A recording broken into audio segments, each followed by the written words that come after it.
Genesis chapter 26. And there was a famine in the land, beside the first famine that was in the days of Abraham. And Isaac went unto Abimelech king of the Philistines, unto Gerar. And the Lord appeared unto him, and said, Go not down into Egypt, dwell in the land which I shall tell thee of. Sojourn in this land, and I will be with thee, and will bless thee. For unto thee and unto thy seed I will give all these countries, and I will perform the oath which I swear unto Abraham thy father, and I will make thy seed to multiply as the stars of heaven, and will give unto thy seed all these countries. And in thy seed shall all the nations of the earth be blessed, because that Abraham obeyed my voice, and kept my charge, my commandments, my statutes, and my laws. And Isaac dwelt in Gerar. And the men of the place asked him of his wife, and he said, She is my sister. For he feared to say, She is my wife, lest, said he, the men of the place should kill me for Rebekah, because she was fair to look upon. And it came to pass, when he had been there a long time, that Abimelech king of the Philistines looked out at a window, and saw, and behold, Isaac was sporting with Rebekah his wife. And Abimelech called Isaac, and said, Behold, of a surety she is thy wife.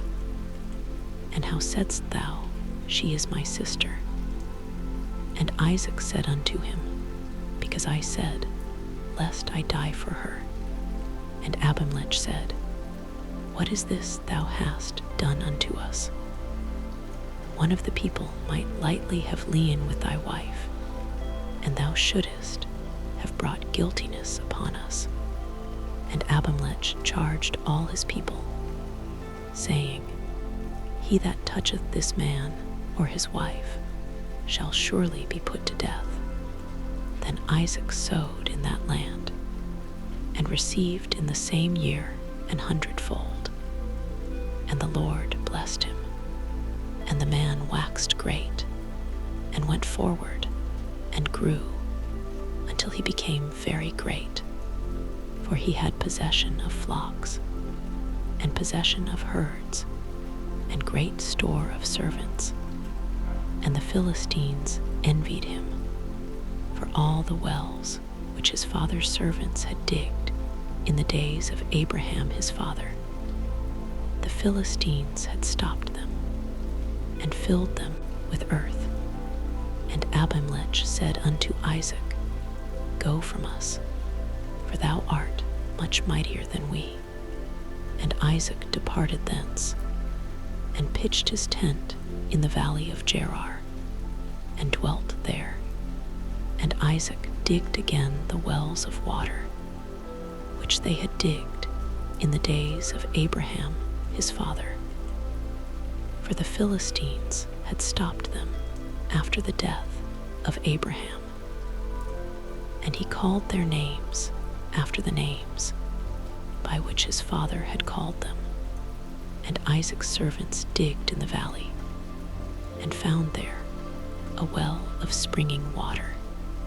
And the herdmen of Gerar did strive with Isaac's herdmen, saying, The water is ours.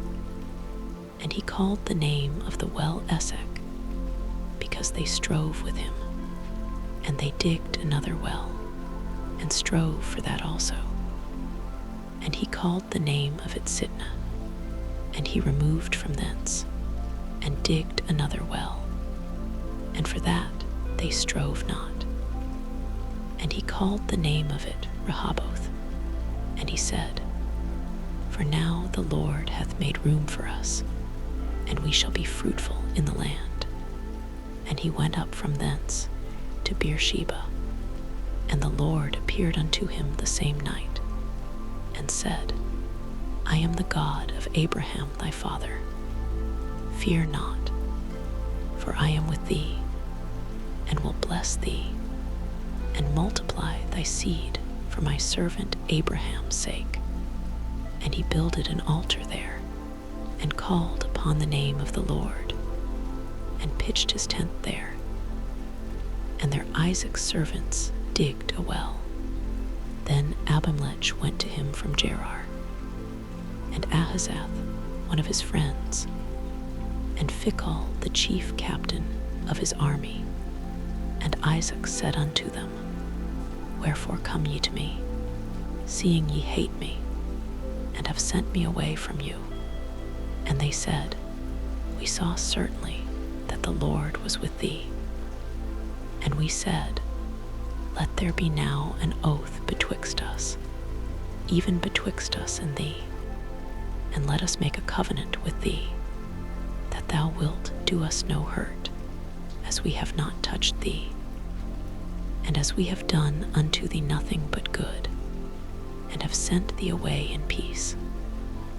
Thou art now the blessed of the Lord. And he made them a feast, and they did eat and drank. And they rose up betimes in the morning, and sware one to another. And Isaac sent them away, and they departed from him in peace. And it came to pass the same day that Isaac's servants came, and told him concerning the well which they had digged, and said unto him, We have found water. And he called it Sheba. Therefore the name of the city is Beersheba unto this day.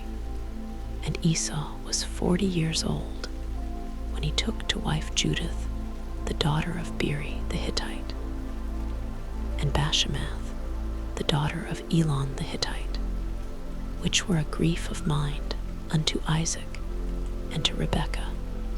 Chapter 27. And it came to pass that when Isaac was old, and his eyes were dim, so that he could not see, he called Esau his eldest son, and said unto him, My son.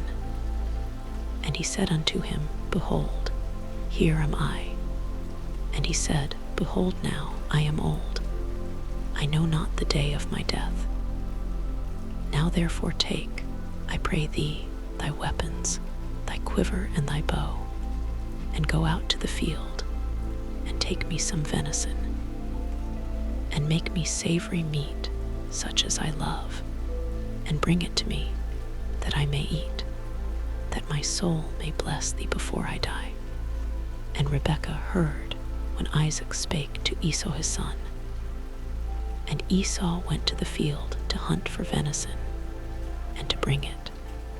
And Rebekah spake unto Jacob her son, saying, Behold, I heard thy father speak unto Esau thy brother, saying, Bring me venison, and make me savory meat, that I may eat, and bless thee before the Lord before my death. Now therefore, my son, obey my voice according to that which I command thee. Go now to the flock, and fetch me from thence 2 good kids of the goats, and I will make them savory meat for thy father, such as he loveth, and thou shalt bring it to thy father, that he may eat, and that he may bless thee before his death. And Jacob said to Rebekah his mother, Behold, Esau my brother is an hairy man, and I am a smooth man. My father peradventure will feel me, and I shall seem to him as a deceiver, and I shall bring a curse upon me, and not a blessing. And his mother said unto him, Upon me be thy curse, my son. Only obey my voice, and go fetch me them. And he went and fetched, and brought them to his mother.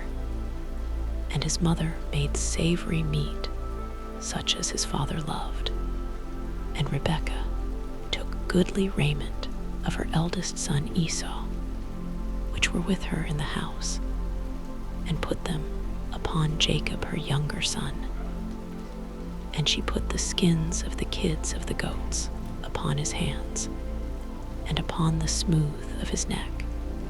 And she gave the savory meat and the bread, which she had prepared, into the hand of her son Jacob. And he came unto his father, and said, My father. And he said, Here am I, who art thou, my son? And Jacob said unto his father, I am Esau thy firstborn. I have done according as thou badest me. Arise, I pray thee, sit and eat of my venison, that thy soul may bless me.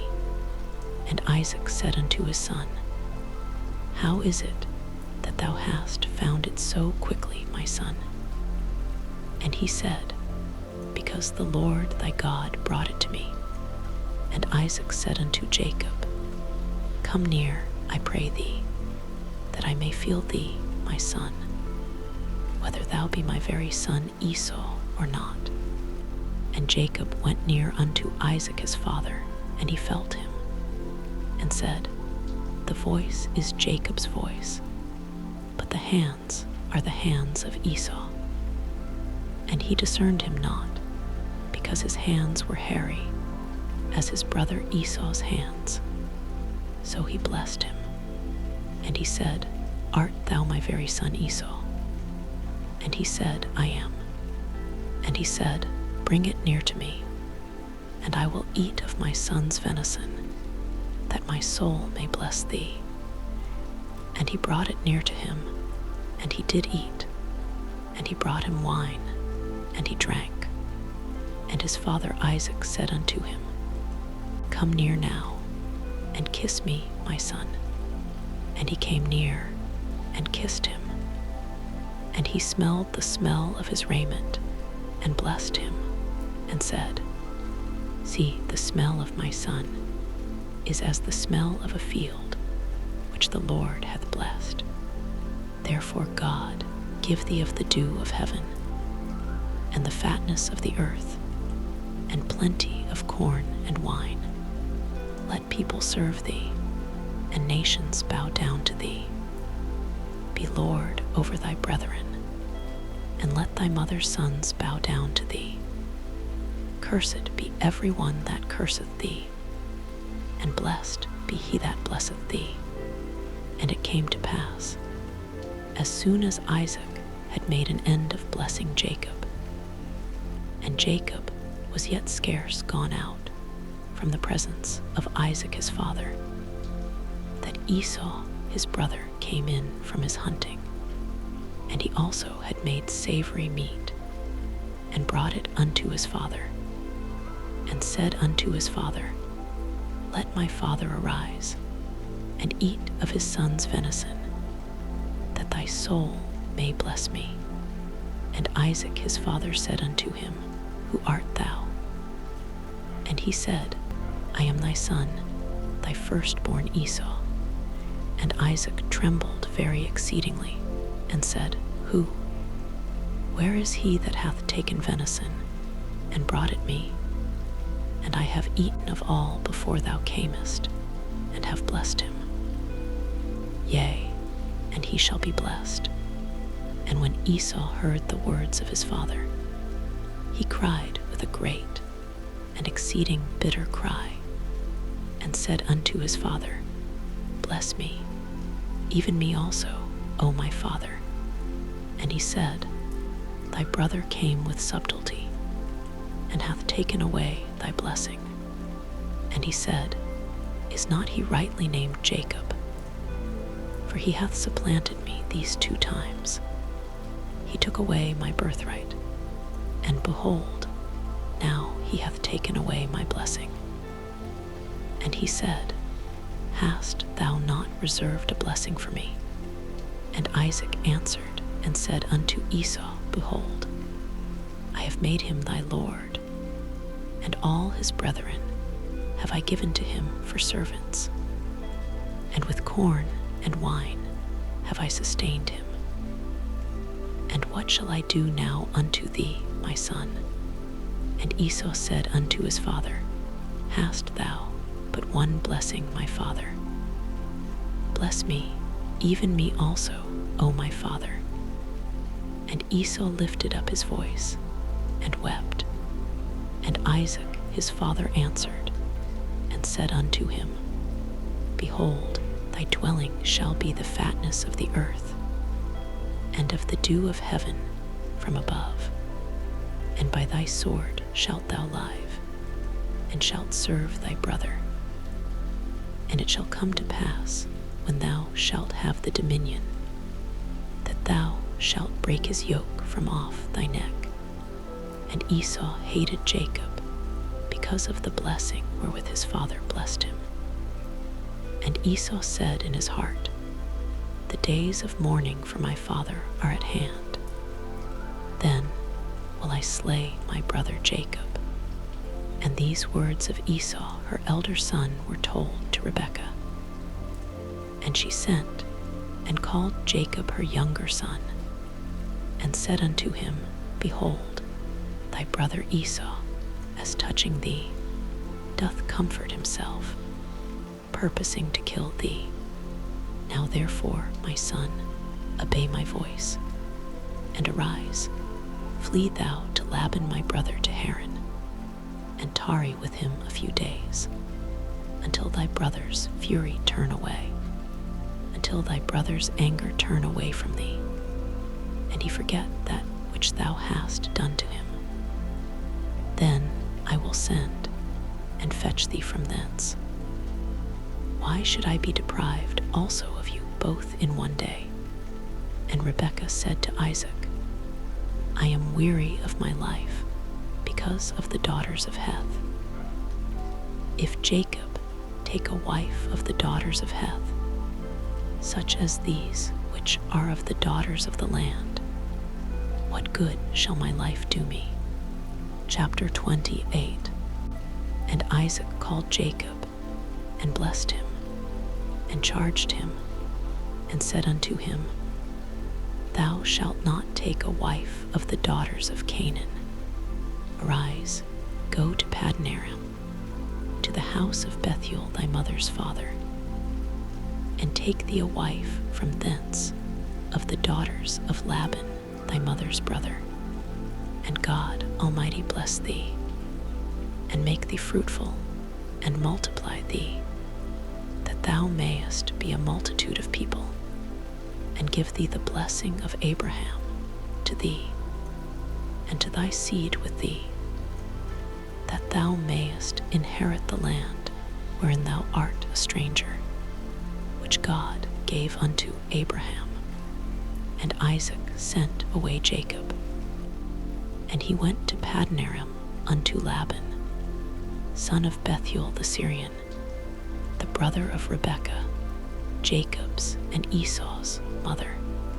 When Esau saw that Isaac had blessed Jacob, and sent him away to Padanaram, to take him a wife from thence, and that, as he blessed him, he gave him a charge, saying, Thou shalt not take a wife of the daughters of Canaan.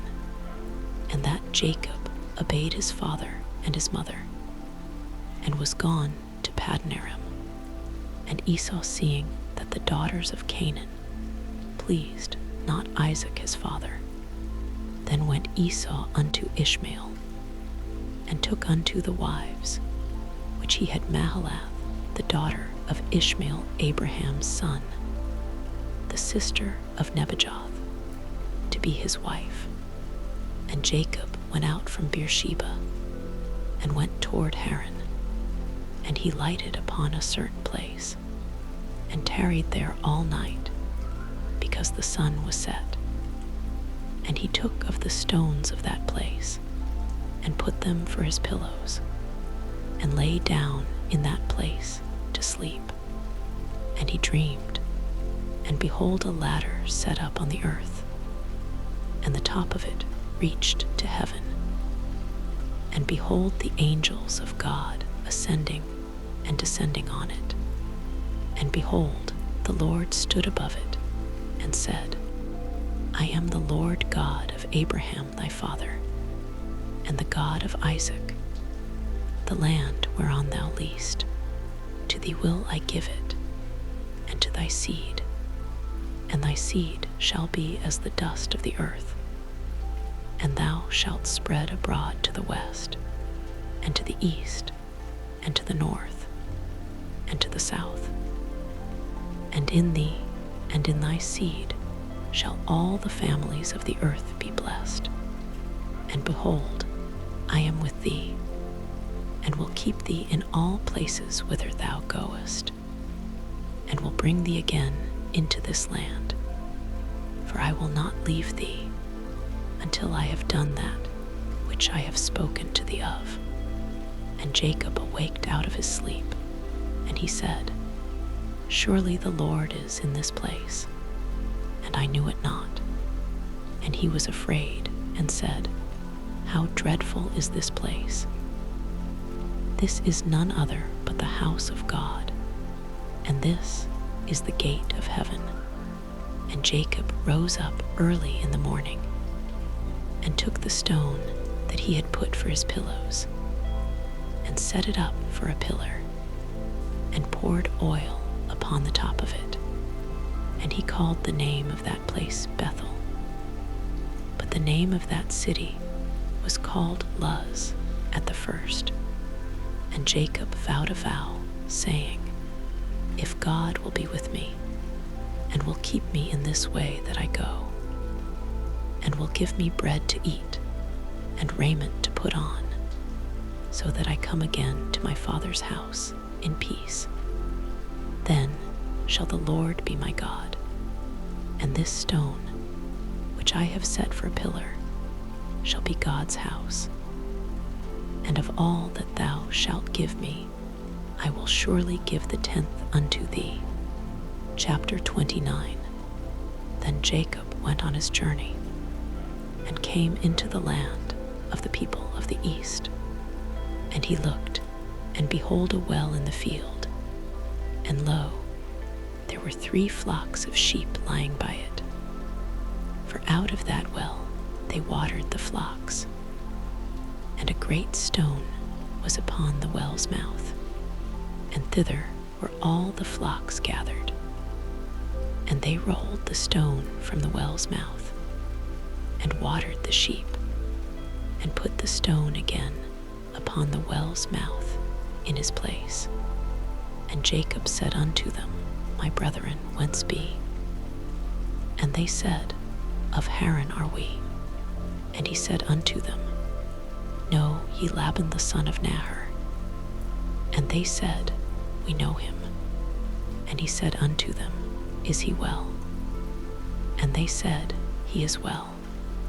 And behold, Rachel his daughter cometh with the sheep. And he said, Lo, it is yet high day, neither is it time that the cattle should be gathered together. Water ye the sheep, and go and feed them. And they said, We cannot, until all the flocks be gathered together, until they roll the stone from the well's mouth. Then we water the sheep. And while he yet spake with them, Rachel came with her father's sheep, for she kept them. And it came to pass, when Jacob saw Rachel the daughter of Laban his mother's brother, and the sheep of Laban his mother's brother, that Jacob went near, and rolled the stone from the well's mouth, and watered the flock of Laban his mother's brother. And Jacob kissed Rachel, and lifted up his voice, and wept. And Jacob told Rachel that he was her father's brother, and that he was Rebekah's son. And she ran and told her father.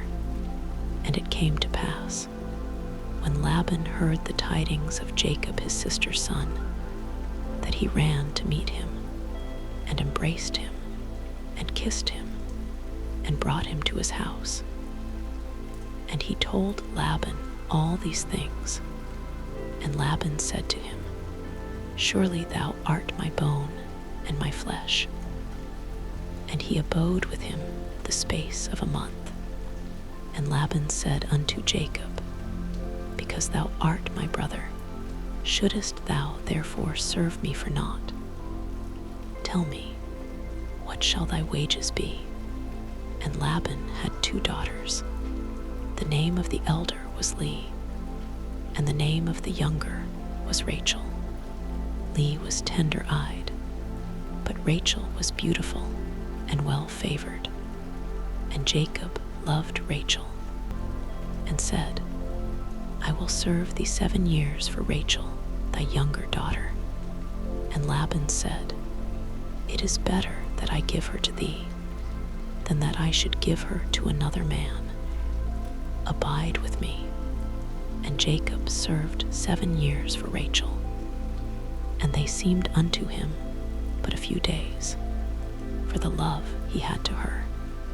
And Jacob said unto Laban, Give me my wife, for my days are fulfilled, that I may go in unto her. And Laban gathered together all the men of the place, and made a feast. And it came to pass in the evening, that he took Leah his daughter, and brought her to him.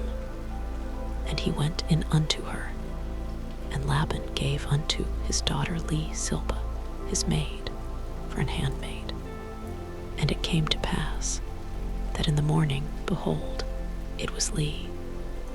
And he said to Laban, What is this thou hast done unto me? Did not I serve with thee for Rachel? Wherefore then hast thou beguiled me? And Laban said, It must not be so done in our country, to give the younger before the firstborn. Fulfill her week, and we will give thee this also for the service which thou shalt serve with me, yet 7 other years. And Jacob did so, and fulfilled her week. And he gave him Rachel his daughter to wife also. And Laban gave to Rachel his daughter Bilhah his handmaid to be her maid. And he went in also unto Rachel. And he loved also Rachel more than Leah, and served with him yet 7 other years. And when the Lord saw that Leah was hated, he opened her womb. But Rachel was barren, and Leah conceived, and bare a son. And she called his name Reuben, for she said, Surely the Lord hath looked upon my affliction. Now therefore my husband will love me. And she conceived again, and bare a son, and said, Because the Lord hath heard that I was hated, he hath therefore given me this son also. And she called his name Simeon. And she conceived again, and bare a son, and said, Now this time will my husband be joined unto me, because I have borne him 3 sons. Therefore was his name called Levi. And she conceived again, and bare a son. And she said, Now will I praise the Lord. Therefore she called his name Judah, and left bearing. Chapter 30. And when Rachel saw that she bare Jacob no children, Rachel envied her sister, and said unto Jacob, Give me children, or else I die. And Jacob's anger was kindled against Rachel. And he said, Am I in God's stead, who hath withheld from thee the fruit of the womb? And she said, Behold my maid Bilhah, go in unto her, and she shall bear upon my knees, that I may also have children by her. And she gave him Bilhah her handmaid to wife.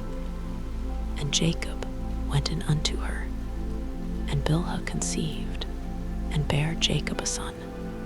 And Rachel said, God hath judged me, and hath also heard my voice, and hath given me a son. Therefore called she his name Dan. And Bilhah Rachel's maid conceived again, and bare Jacob a second son. And Rachel said, With great wrestlings have I wrestled with my sister, and I have prevailed. And she called his name Naphtali. When Leah saw that she had left bearing, she took Zilpah her maid, and gave her Jacob to wife. And Zilpah, Leah's maid, bare Jacob a son. And Leah said, A troop cometh. And she called his name Gad. And Zilpah, Leah's maid, bare Jacob a second son. And Leah said, Happy am I, for the daughters will call me blessed. And she called his name Asher. And Reuben went in the days of wheat harvest, and found mandrakes in the field, and brought them unto his mother Leah. Then Rachel said to Leah, Give me, I pray thee, of thy son's mandrakes. And she said unto her, Is it a small matter that thou hast taken my husband? And wouldest thou take away my son's mandrakes also? And Rachel said, Therefore he shall lie with thee tonight for thy son's mandrakes. And Jacob came out of the field in the evening, and Leah went out to meet him, and said, Thou must come in unto me, for surely I have hired thee with my son's mandrakes. And he lay with her that night, and God hearkened unto Leah, and she conceived, and bare Jacob the fifth son. And Leah said, God hath given me my hire, because I have given my maiden to my husband. And she called his name Issachar. And Leah conceived again, and bare Jacob the sixth son. And Leah said, God hath endued me with a good dowry. Now will my husband dwell with me, because I have borne him 6 sons. And she called his name Zebulun. And afterwards she bare a daughter, and called her name Dinah. And God remembered Rachel, and God hearkened to her, and opened her womb. And she conceived, and bare a son, and said, God hath taken away my reproach.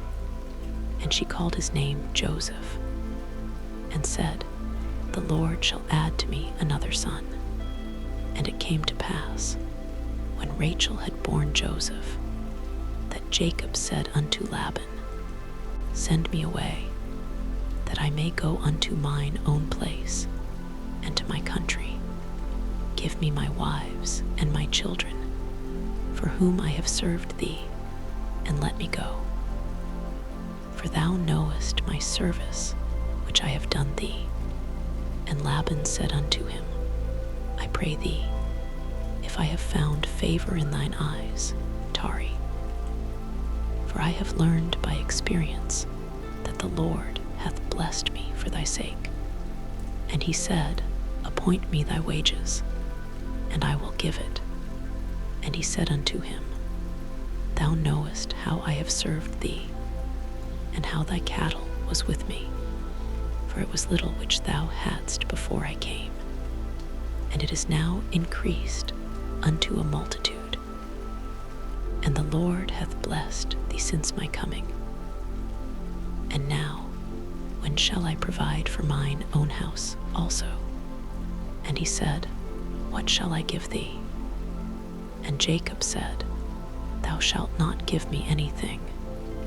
If thou wilt do this thing for me, I will again feed and keep thy flock. I will pass through all thy flock today, removing from thence all the speckled and spotted cattle, and all the brown cattle among the sheep, and the spotted and speckled among the goats. And of such shall be my hire, so shall my righteousness answer for me in time to come, when it shall come for my hire before thy face. Every one that is not speckled and spotted among the goats, and brown among the sheep, that shall be counted stolen with me, And Laban said, Behold, I would it might be according to thy word. And he removed that day the he-goats that were ring-streaked and spotted, and all the she-goats that were speckled and spotted, and every one that had some white in it, and all the brown among the sheep, and gave them into the hand of his sons. And he set 3 days' journey betwixt himself and Jacob. And Jacob fed the rest of Laban's flocks. And Jacob took him rods of green poplar, and of the hazel and chestnut tree, and pilled white strakes in them, and made the white appear which was in the rods. And he set the rods which he had pilled before the flocks in the gutters, in the watering troughs, when the flocks came to drink, that they should conceive when they came to drink. And the flocks conceived before the rods, and brought forth cattle ring-streaked, speckled, and spotted. And Jacob separated the lambs, and set the faces of the flocks toward the ring-streaked, and all the brown in the flock of Laban. And he put his own flocks by themselves, and put them not unto Laban's cattle. And it came to pass, whensoever the stronger cattle did conceive, that Jacob laid the rods before the eyes of the cattle in the gutters, that they might conceive among the rods. But when the cattle were feeble, he put them not in. So the feebler were Laban, and the stronger Jacob's. And the man increased exceedingly, and had much cattle, and maidservants, and manservants, and camels, and asses. Chapter 31. And he heard the words of Laban's sons, saying, Jacob hath taken away all that was our father, and of that which was our father's hath he gotten all this glory. And Jacob beheld the countenance of Laban, and behold, it was not toward him as before. And the Lord said unto Jacob, Return unto the land of thy fathers, and to thy kindred, and I will be with thee. And Jacob sent, and called Rachel, and Leah to the field unto his flock, and said unto them, I see your father's countenance, that it is not toward me as before. But the God of my father hath been with me, and ye know that with all my power I have served your father, and your father hath deceived me, and changed my wages 10 times. But God suffered him not to hurt me. If he said thus, The speckle shall be thy wages, then all the cattle bear speckled.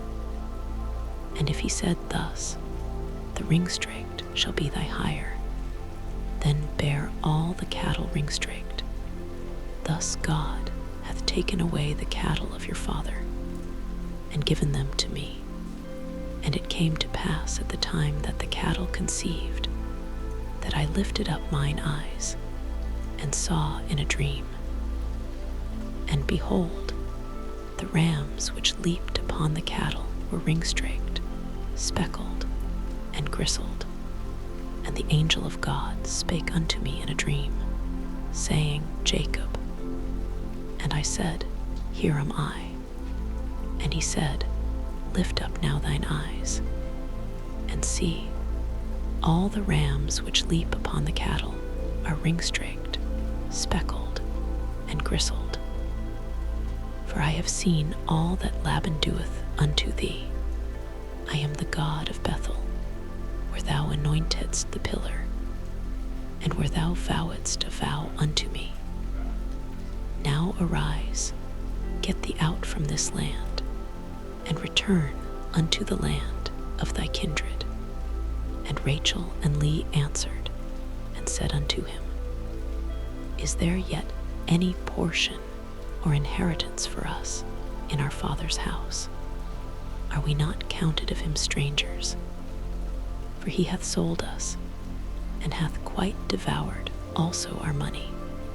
For all the riches which God hath taken from our father, that is ours, and our children. Now then, whatsoever God hath said unto thee, do. Then Jacob rose up, and set his sons and his wives upon camels, and he carried away all his cattle, and all his goods which he had gotten, the cattle of his getting, which he had gotten in Padanaram, for to go to Isaac his father in the land of Canaan. And Laban went to shear his sheep. And Rachel had stolen the images that were her father's, and Jacob stole away unawares to Laban the Syrian, in that he told him not that he fled. So he fled with all that he had, and he rose up and passed over the river, and set his face toward the Mount Gilead. And it was told Laban on the third day that Jacob was fled, and he took his brethren with him, and pursued after him 7 days' journey, and they overtook him in the Mount Gilead. And God came to Laban the Syrian in a dream by night, and said unto him, Take heed that thou speak not to Jacob either good or bad. Then Laban overtook Jacob. Now Jacob had pitched his tent in the mount, and Laban with his brethren pitched in the Mount of Gilead. And Laban said to Jacob, What hast thou done, that thou hast stolen away unawares to me, and carried away my daughters, as captives taken with the sword? Wherefore didst thou flee away secretly, and steal away from me, and didst not tell me, that I might have sent thee away with mirth, and with songs, with tabret, and with harp, and hast not suffered me to kiss my sons and my daughters? Thou hast now done foolishly in so doing. It is in the power of my hand to do you hurt. But the God of your father spake unto me yesternight, saying, Take thou heed that thou speak not to Jacob either good or bad. And now, though thou wouldest needs be gone, because thou sore longedst after thy father's house, yet wherefore hast thou stolen my gods? And Jacob answered and said to Laban, Because I was afraid. For I said, Peradventure thou wouldest take by force thy daughters from me. With whomsoever thou findest thy gods, let him not live. Before our brethren discern thou what is thine with me, and take it to thee. For Jacob knew not that Rachel had stolen them. And Laban went into Jacob's tent, and into Leah's tent, and into the 2 maidservants' tents, but he found them not. Then went he out of Leah's tent, and entered into Rachel's tent. Now Rachel had taken the images, and put them in the camel's furniture, and sat upon them. And Laban searched all the tent, but found them not. And she said to her father, Let it not displease my lord, that I cannot rise up before thee, for the custom of women is upon me. And he searched, but found not the images. And Jacob was wroth, and chode with Laban. And Jacob answered and said to Laban, What is my trespass? What is my sin, that thou hast so hotly pursued after me, whereas thou hast searched all my stuff? What hast thou found of all thy household stuff? Set it here before my brethren and thy brethren. that they may judge betwixt us both. This 20 years have I been with thee. Thy ewes and thy she-goats have not cast their young, and the rams of thy flock have I not eaten. That which was torn of beasts I brought not unto thee. I bear the loss of it. Of my hand didst thou require it, whether stolen by day or stolen by night. Thus I was. In the day the drought consumed me, and the frost by night, and my sleep departed from mine eyes. Thus have I been 20 years in thy house.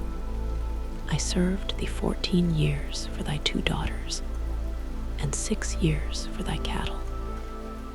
And thou hast changed my wages 10 times, except the God of my father, the God of Abraham, and the fear of Isaac had been with me. Surely thou hadst sent me away now empty.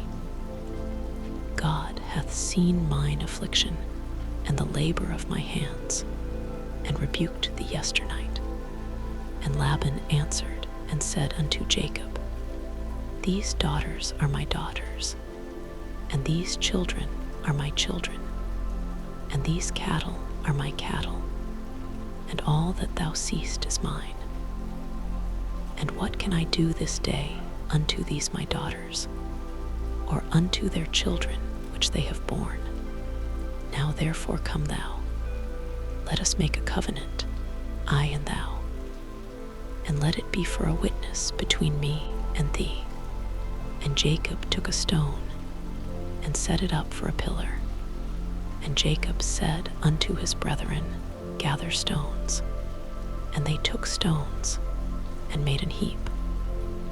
And they did eat there upon the heap. And Laban called it Jegar-sahadutha, but Jacob called it Galeed. And Laban said, This heap is a witness between me and thee this day. Therefore was the name of it called Galeed.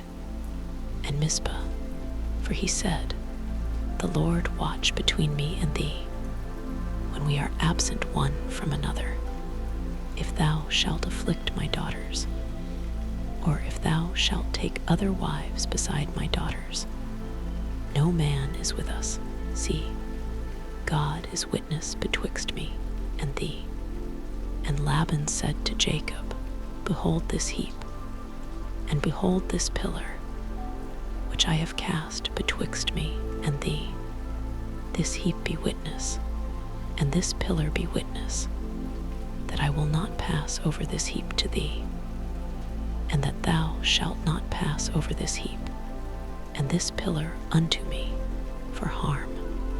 The God of Abraham, and the God of Nahor, the God of their father, judge betwixt us. And Jacob sware by the fear of his father Isaac. Then Jacob offered sacrifice upon the mount, and called his brethren to eat bread. And they did eat bread, and tarried all night in the mount. And early in the morning Laban rose up, and kissed his sons and his daughters, and blessed them. And Laban departed, and returned unto his place.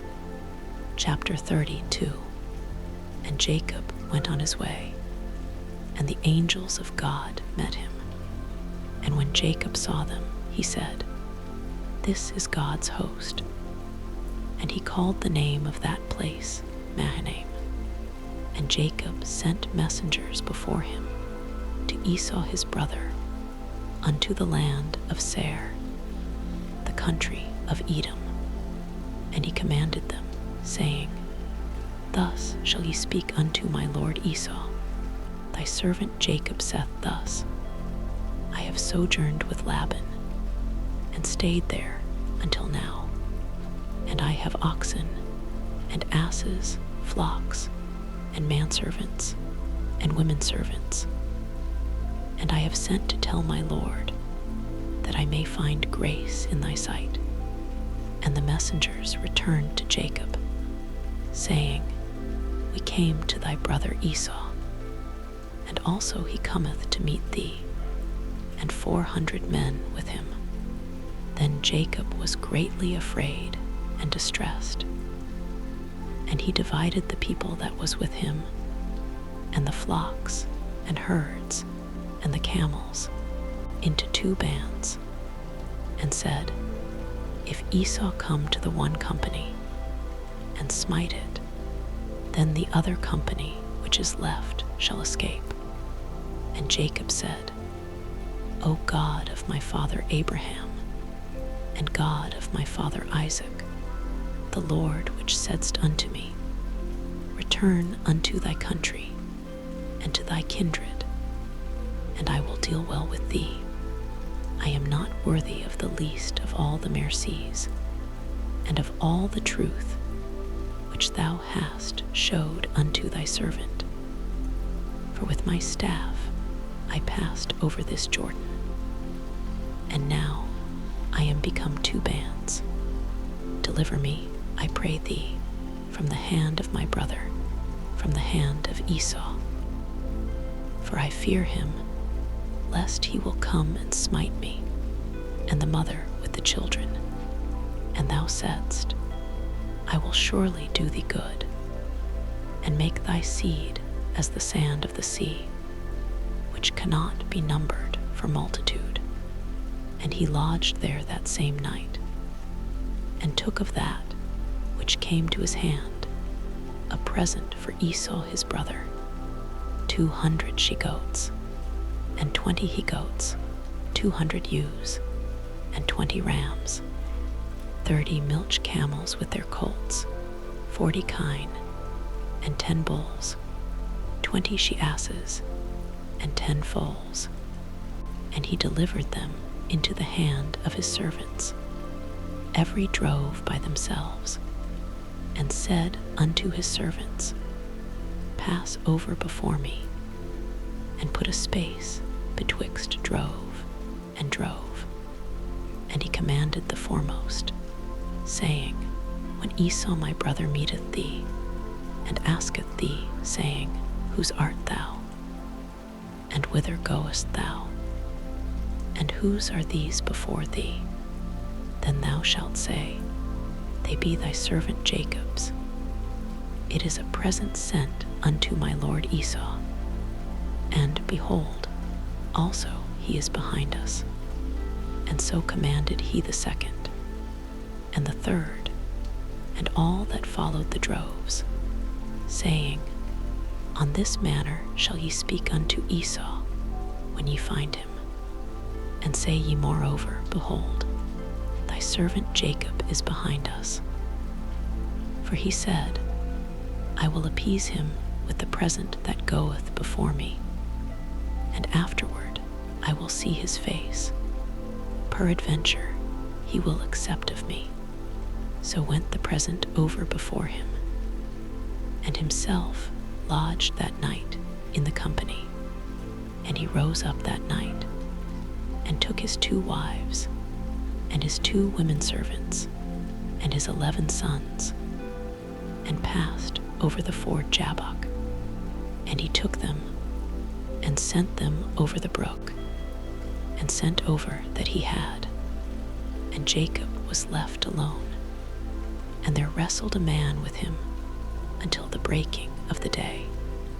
And when he saw that he prevailed not against him, he touched the hollow of his thigh, and the hollow of Jacob's thigh was out of joint as he wrestled with him. And he said, Let me go, for the day breaketh. And he said, I will not let thee go, except thou bless me. And he said unto him, What is thy name? And he said, Jacob. And he said, Thy name shall be called no more Jacob, but Israel. For as a prince hast thou power with God and with men, and hast prevailed. And Jacob asked him, and said, Tell me, I pray thee, thy name. And he said, Wherefore is it that thou dost ask after my name? And he blessed him there. And Jacob called the name of the place Peniel, for I have seen God face to face, and my life is preserved. And as he passed over Peniel, the sun rose upon him, and he halted upon his thigh. Therefore the children of Israel eat not of the sinew which shrank, which is upon the hollow of the thigh, unto this day, because he touched the hollow of Jacob's thigh in the sinew that shrank. Chapter 33.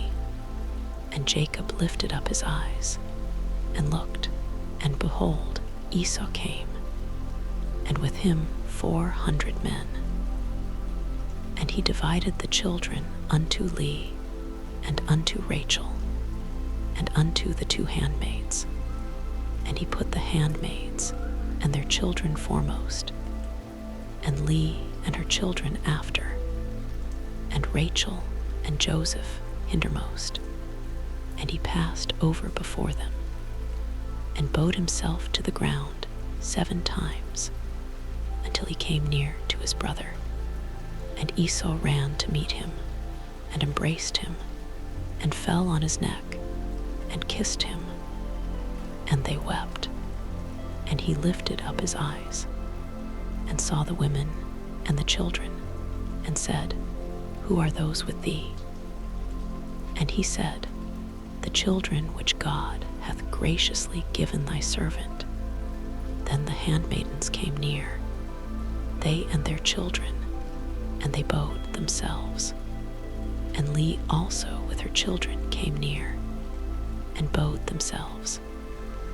And after came Joseph near, and Rachel, and they bowed themselves. And he said, What meanest thou by all this drove which I met? And he said, These are to find grace in the sight of my Lord. And Esau said, I have enough, my brother. Keep that thou hast unto thyself. And Jacob said, Nay, I pray thee, if now I have found grace in thy sight, then receive my present at my hand. For therefore I have seen thy face, as though I had seen the face of God, and thou wast pleased with me. Take, I pray thee, my blessing that is brought to thee, because God hath dealt graciously with me, and because I have enough. And he urged him, and he took it. And he said, Let us take our journey, and let us go, and I will go before thee. And he said unto him, My Lord knoweth that the children are tender, and the flocks and herds with young are with me. And if men should overdrive them one day, all the flock will die.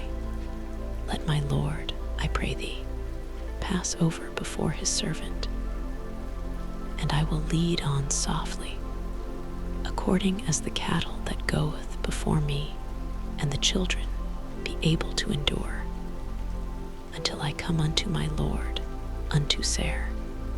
And Esau said, Let me now leave with thee some of the folk that are with me. And he said, What needeth it? Let me find grace in the sight of my Lord. So Esau returned that day on his way unto Seir. And Jacob journeyed to Sukkot, and built him an house, and made booths for his cattle. Therefore the name of the place is called Sukkot. And Jacob came to Shalem, a city of Shechem, which is in the land of Canaan, when he came from Paddan Aram, and pitched his tent before the city.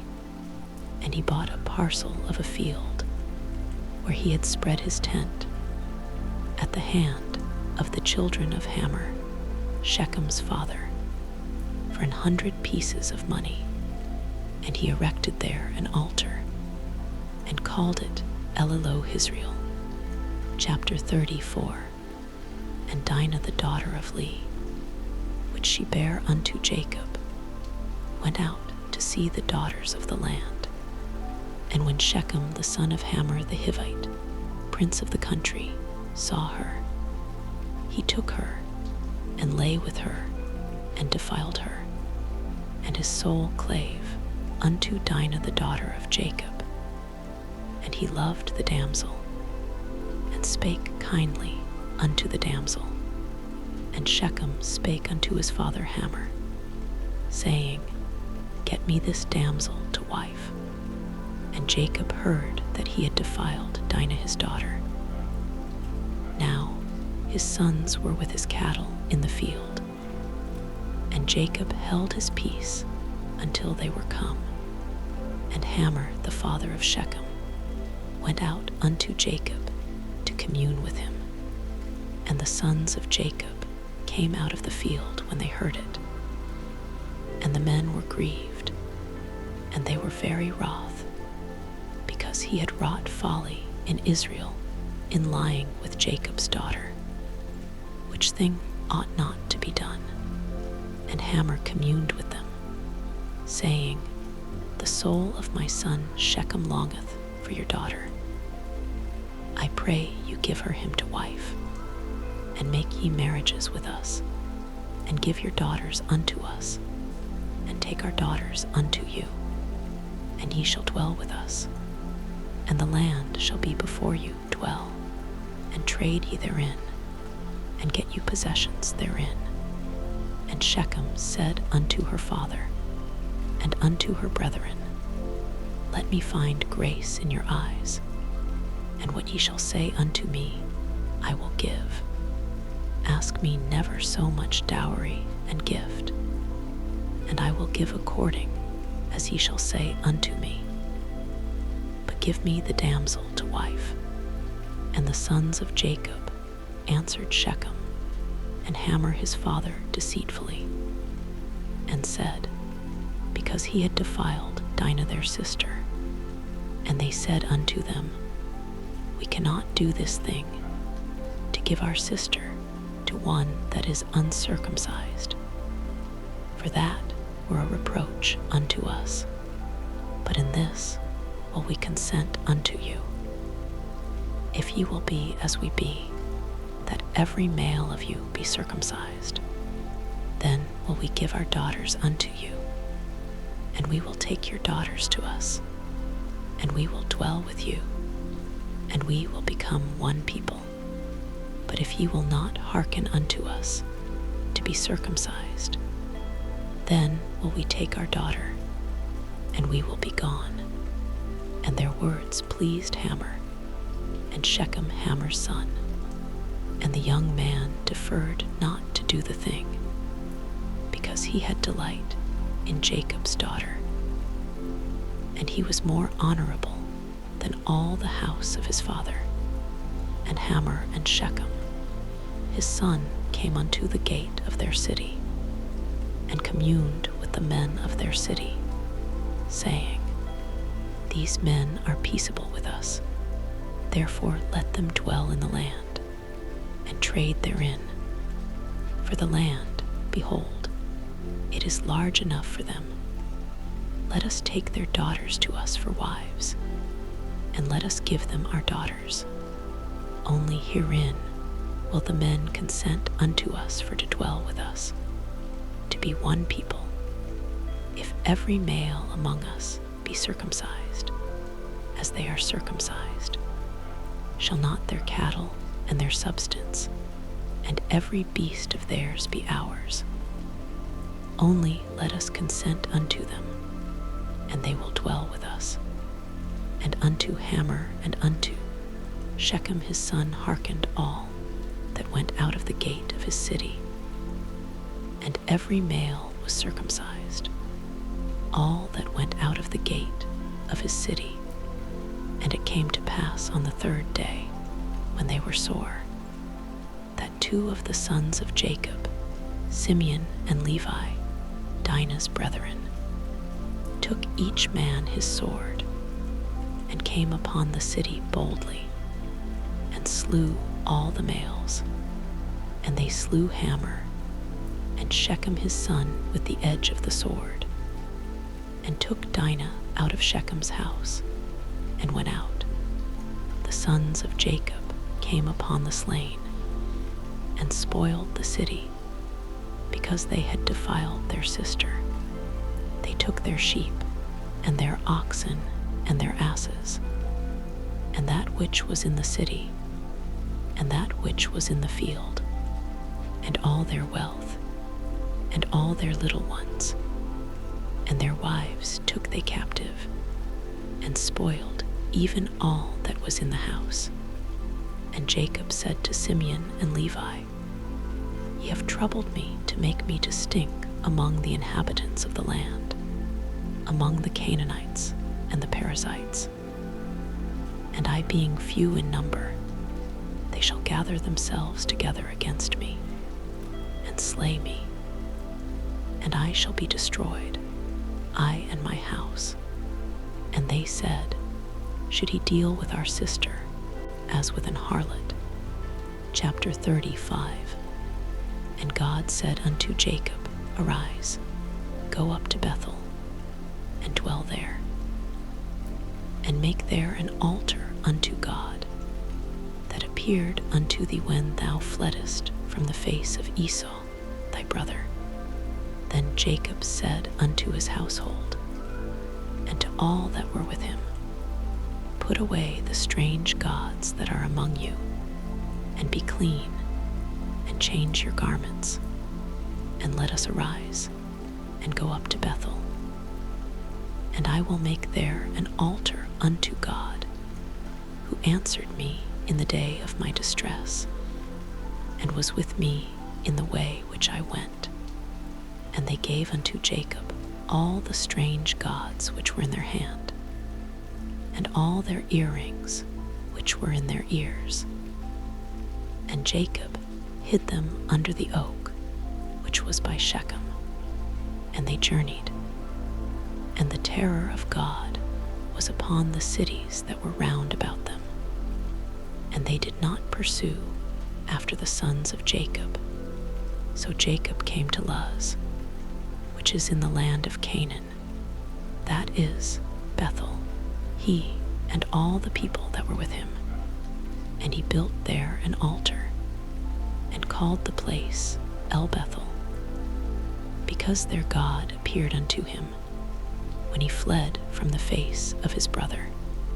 But Deborah, Rebekah's nurse, died, and she was buried beneath Bethel under an oak. And the name of it was called Allenbacath. And God appeared unto Jacob again when he came out of Paddan Aram, and blessed him. And God said unto him, Thy name is Jacob. Thy name shall not be called any more Jacob, but Israel shall be thy name. And he called his name Israel. And God said unto him, I am God Almighty. Be fruitful and multiply. A nation and a company of nations shall be of thee, and kings shall come out of thy loins. And the land which I gave Abraham and Isaac, to thee I will give it, and to thy seed after thee will I give the land. And God went up from him in the place where he talked with him, and Jacob set up a pillar in the place where he talked with him, even a pillar of stone. And he poured a drink offering thereon, and he poured oil thereon. And Jacob called the name of the place where God spake with him, Bethel. And they journeyed from Bethel. And there was but a little way to come to Ephrath. And Rachel travailed, and she had hard labor.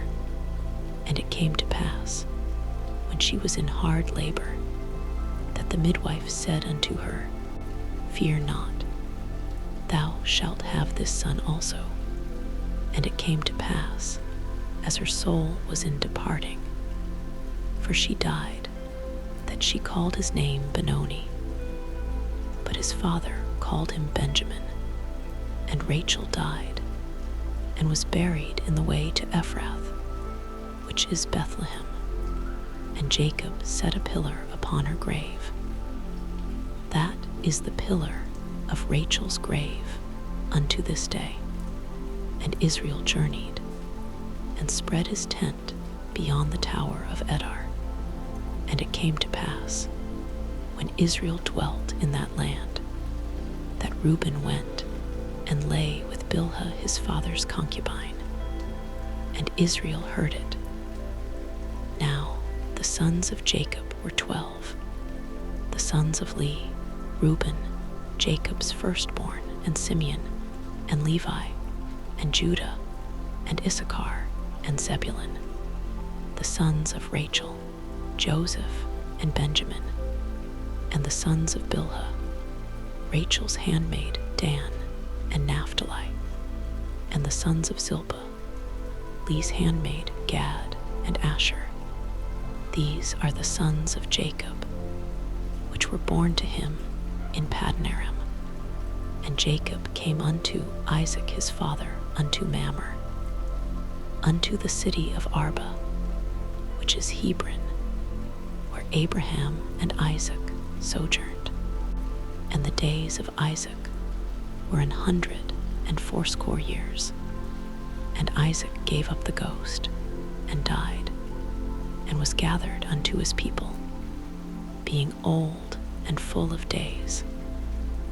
And his sons Esau and Jacob buried him. Chapter 36. Now these are the generations of Esau, who is Edom. Esau took his wives of the daughters of Canaan, Adah the daughter of Elon the Hittite, and Aholibamah the daughter of Anna, the daughter of Sibon the Hivite, and Bashemath Ishmael's daughter, sister of Nebajoth. And Adah bare to Esau Eliphaz, and Bashemath bare Reuel, and Aholibamah bare Jush, and Jalem, and Korah. These are the sons of Esau, which were born unto him in the land of Canaan. And Esau took his wives, and his sons, and his daughters, and all the persons of his house, and his cattle, and all his beasts, and all his substance, which he had got in the land of Canaan, and went into the country from the face of his brother Jacob, for their riches were more than that they might dwell together. And the land wherein they were strangers could not bear them because of their cattle. Thus dwelt Esau in Mount Seir. Esau is Edom. And these are the generations of Esau the father of the Edomites in Mount Seir. These are the names of Esau's sons: Eliphaz the son of Adah the wife of Esau, Reuel the son of Bashemath the wife of Esau. And the sons of Eliphaz were Teman, Omar, Zapho, and Gadim, and Kenaz. And Timnah was concubine to Eliphaz Esau's son, and she bare to Eliphaz Amalek. These were the sons of Adah Esau's wife. And these are the sons of Reuel Nahath, and Zerah, Shammah, and Mizah. These were the sons of Bashemath, Esau's wife. And these are the sons of Aholibamah, the daughter of Anna, the daughter of Sibon, Esau's wife.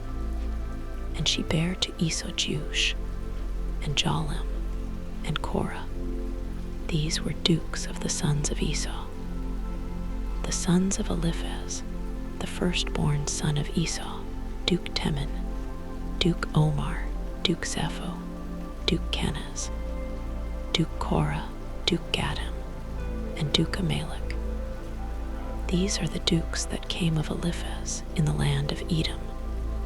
These were the sons of Adah. And these are the sons of Reuel Esau's son: Duke Nahath, Duke Zerah, Duke Shammah, Duke Mizah. These are the dukes that came of Reuel in the land of Edom. These are the sons of Bashemath, Esau's wife. And these are the sons of Aholibamah, Esau's wife, Duke Jush. Duke Jolim, Duke Korah. These were the dukes that came of Aholibamah, the daughter of Anna, Esau's wife. These are the sons of Esau, and these are their dukes. These are the dukes of Edom. Chapter 37. And Jacob dwelt in the land wherein his father was a stranger, in the land of Canaan. These are the generations of Jacob. Joseph, being 17 years old, was feeding the flock with his brethren, and the lad was with the sons of Bilhah, and with the sons of Zilpah, his father's wives. And Joseph brought unto his father their evil report. Now Israel loved Joseph more than all his children, because he was the son of his old age. And he made him a coat of many colors. And when his brethren saw that their father loved him more than all his brethren, they hated him, and could not speak peaceably unto him. And Joseph dreamed a dream, and he told it his brethren. And they hated him yet the more. And he said unto them, Hear, I pray you, this dream which I have dreamed. For, behold, we were binding sheaves in the field, and lo, my sheaf arose, and also stood upright. And behold, your sheaves stood round about, and made obeisance to my sheaf. And his brethren said to him, Shalt thou indeed reign over us? Or shalt thou indeed have dominion over us? And they hated him yet the more for his dreams, and for his words. And he dreamed yet another dream, and told it his brethren, and said, Behold, I have dreamed a dream more. And behold, the sun and the moon and the 11 stars made obeisance to me. And he told it to his father and to his brethren. And his father rebuked him, and said unto him, What is this dream that thou hast dreamed? Shall I and thy mother and thy brethren indeed come to bow down ourselves to thee to the earth? And his brethren envied him. But his father observed the saying. And his brethren went to feed their father's flock in Shechem. And Israel said unto Joseph, Do not thy brethren feed the flock in Shechem? Come, and I will send thee unto them. And he said to him, Here am I. And he said to him, Go, I pray thee. See whether it be well with thy brethren, and well with the flocks, and bring me word again. So he sent him out of the vale of Hebron, and he came to Shechem. And a certain man found him, and behold, he was wandering in the field. And the man asked him, saying, What seekest thou? And he said, I seek my brethren. Tell me, I pray thee, where they feed their flocks. And the man said, They are departed hence, for I heard them say, Let us go to Dothan. And Joseph went after his brethren, and found them in Dothan. And when they saw him afar off, even before he came near unto them, they conspired against him to slay him. And they said one to another, Behold, this dreamer cometh. Come now therefore, and let us slay him, and cast him into some pit, and we will say, Some evil beast hath devoured him. And we shall see what will become of his dreams. And Reuben heard it, and he delivered him out of their hands, and said, Let us not kill him.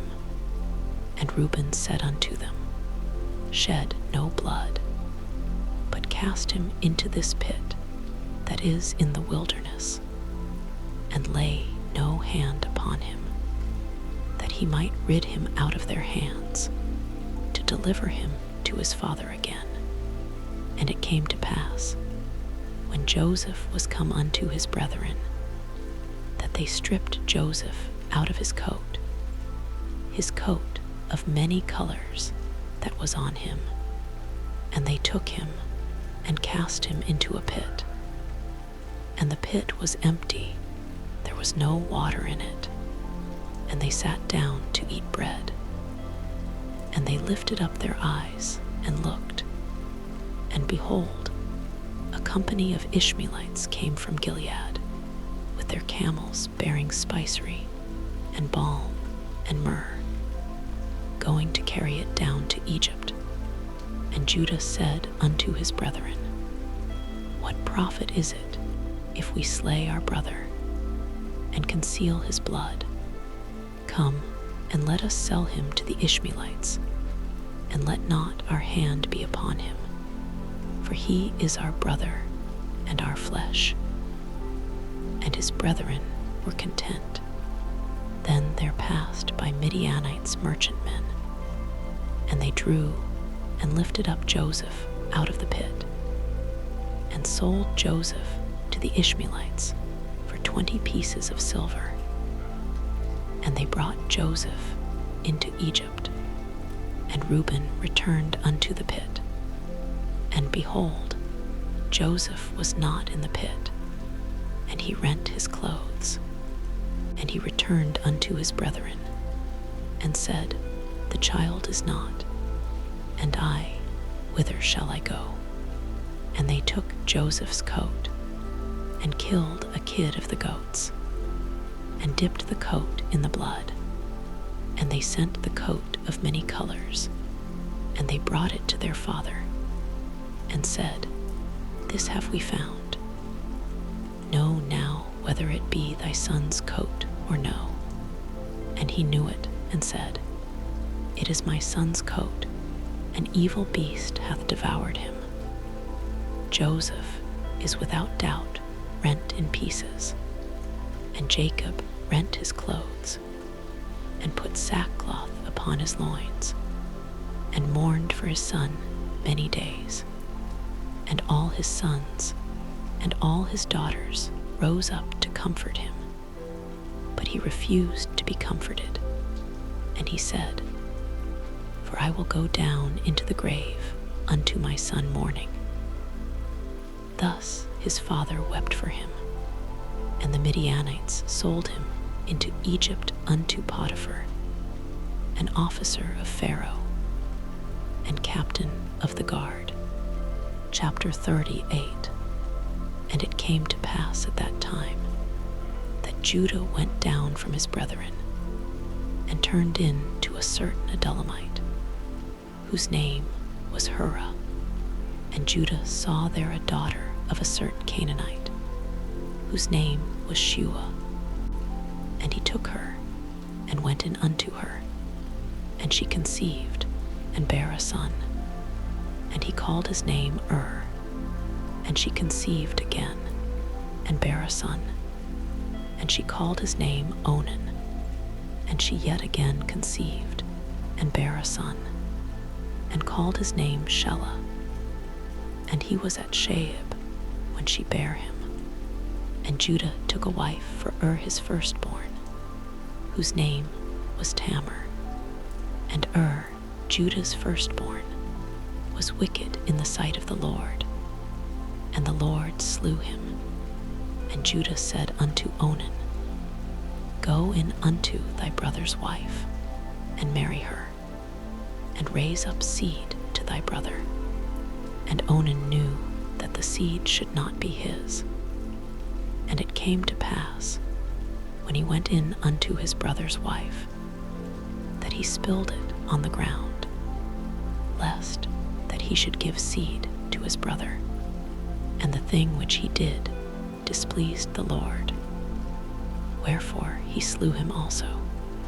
Then said Judah to Tamar his daughter-in-law, Remain a widow at thy father's house, till Shelah my son be grown. For he said, Lest peradventure he die also, as his brethren did. And Tamar went and dwelt in her father's house, and in process of time the daughter of Shua Judah's wife died. And Judah was comforted, and went up unto his sheepshearers to Timnath, he and his friend Hurrah the Adullamite. And it was told Tamar, saying, Behold, thy father-in-law goeth up to Timnath to shear his sheep. And she put her widow's garments off from her, and covered her with a veil, and wrapped herself, and sat in an open place, which is by the way to Timnath. For she saw that Shelah was grown, and she was not given unto him to wife. And when Judah saw her, he thought her to be an harlot, because she had covered her face. And he turned unto her by the way, and said, Go to, I pray thee, let me come in unto thee. For he knew not that she was his daughter-in-law. And she said, What wilt thou give me, that thou mayest come in unto me? And he said, I will send thee a kid from the flock. And she said, Wilt thou give me a pledge till thou send it? And he said, What pledge shall I give thee? And she said, Thy signet, and thy bracelets, and thy staff that is in thine hand. And he gave it her, and came in unto her, and she conceived by him. And she arose, and went away, and laid by her veil from her, and put on the garments of her widowhood. And Judah sent the kid by the hand of his friend the Adullamite, to receive his pledge from the woman's hand. But he found her not. Then he asked the men of that place, saying, Where is the harlot that was openly by the wayside? And they said, There was no harlot in this place. And he returned to Judah, and said, I cannot find her. And also the men of the place said, that there was no harlot in this place. And Judah said, Let her take it to her, lest we be shamed. Behold, I sent this kid, and thou hast not found her. And it came to pass about 3 months after, that it was told Judah, saying, Tamar thy daughter-in-law hath played the harlot. And also, behold, she is with child by whoredom. And Judah said, Bring her forth, and let her be burnt. When she was brought forth, she sent to her father-in-law, saying by the man, Whose these are, am I with child? And she said, Discern, I pray thee, whose are these, the signet, and bracelets, and staff? And Judah acknowledged them, and said, She hath been more righteous than I, because that I gave her not to Shelah my son.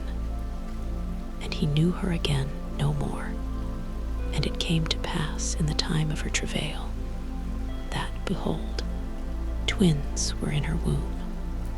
And it came to pass, when she travailed, that the one put out his hand.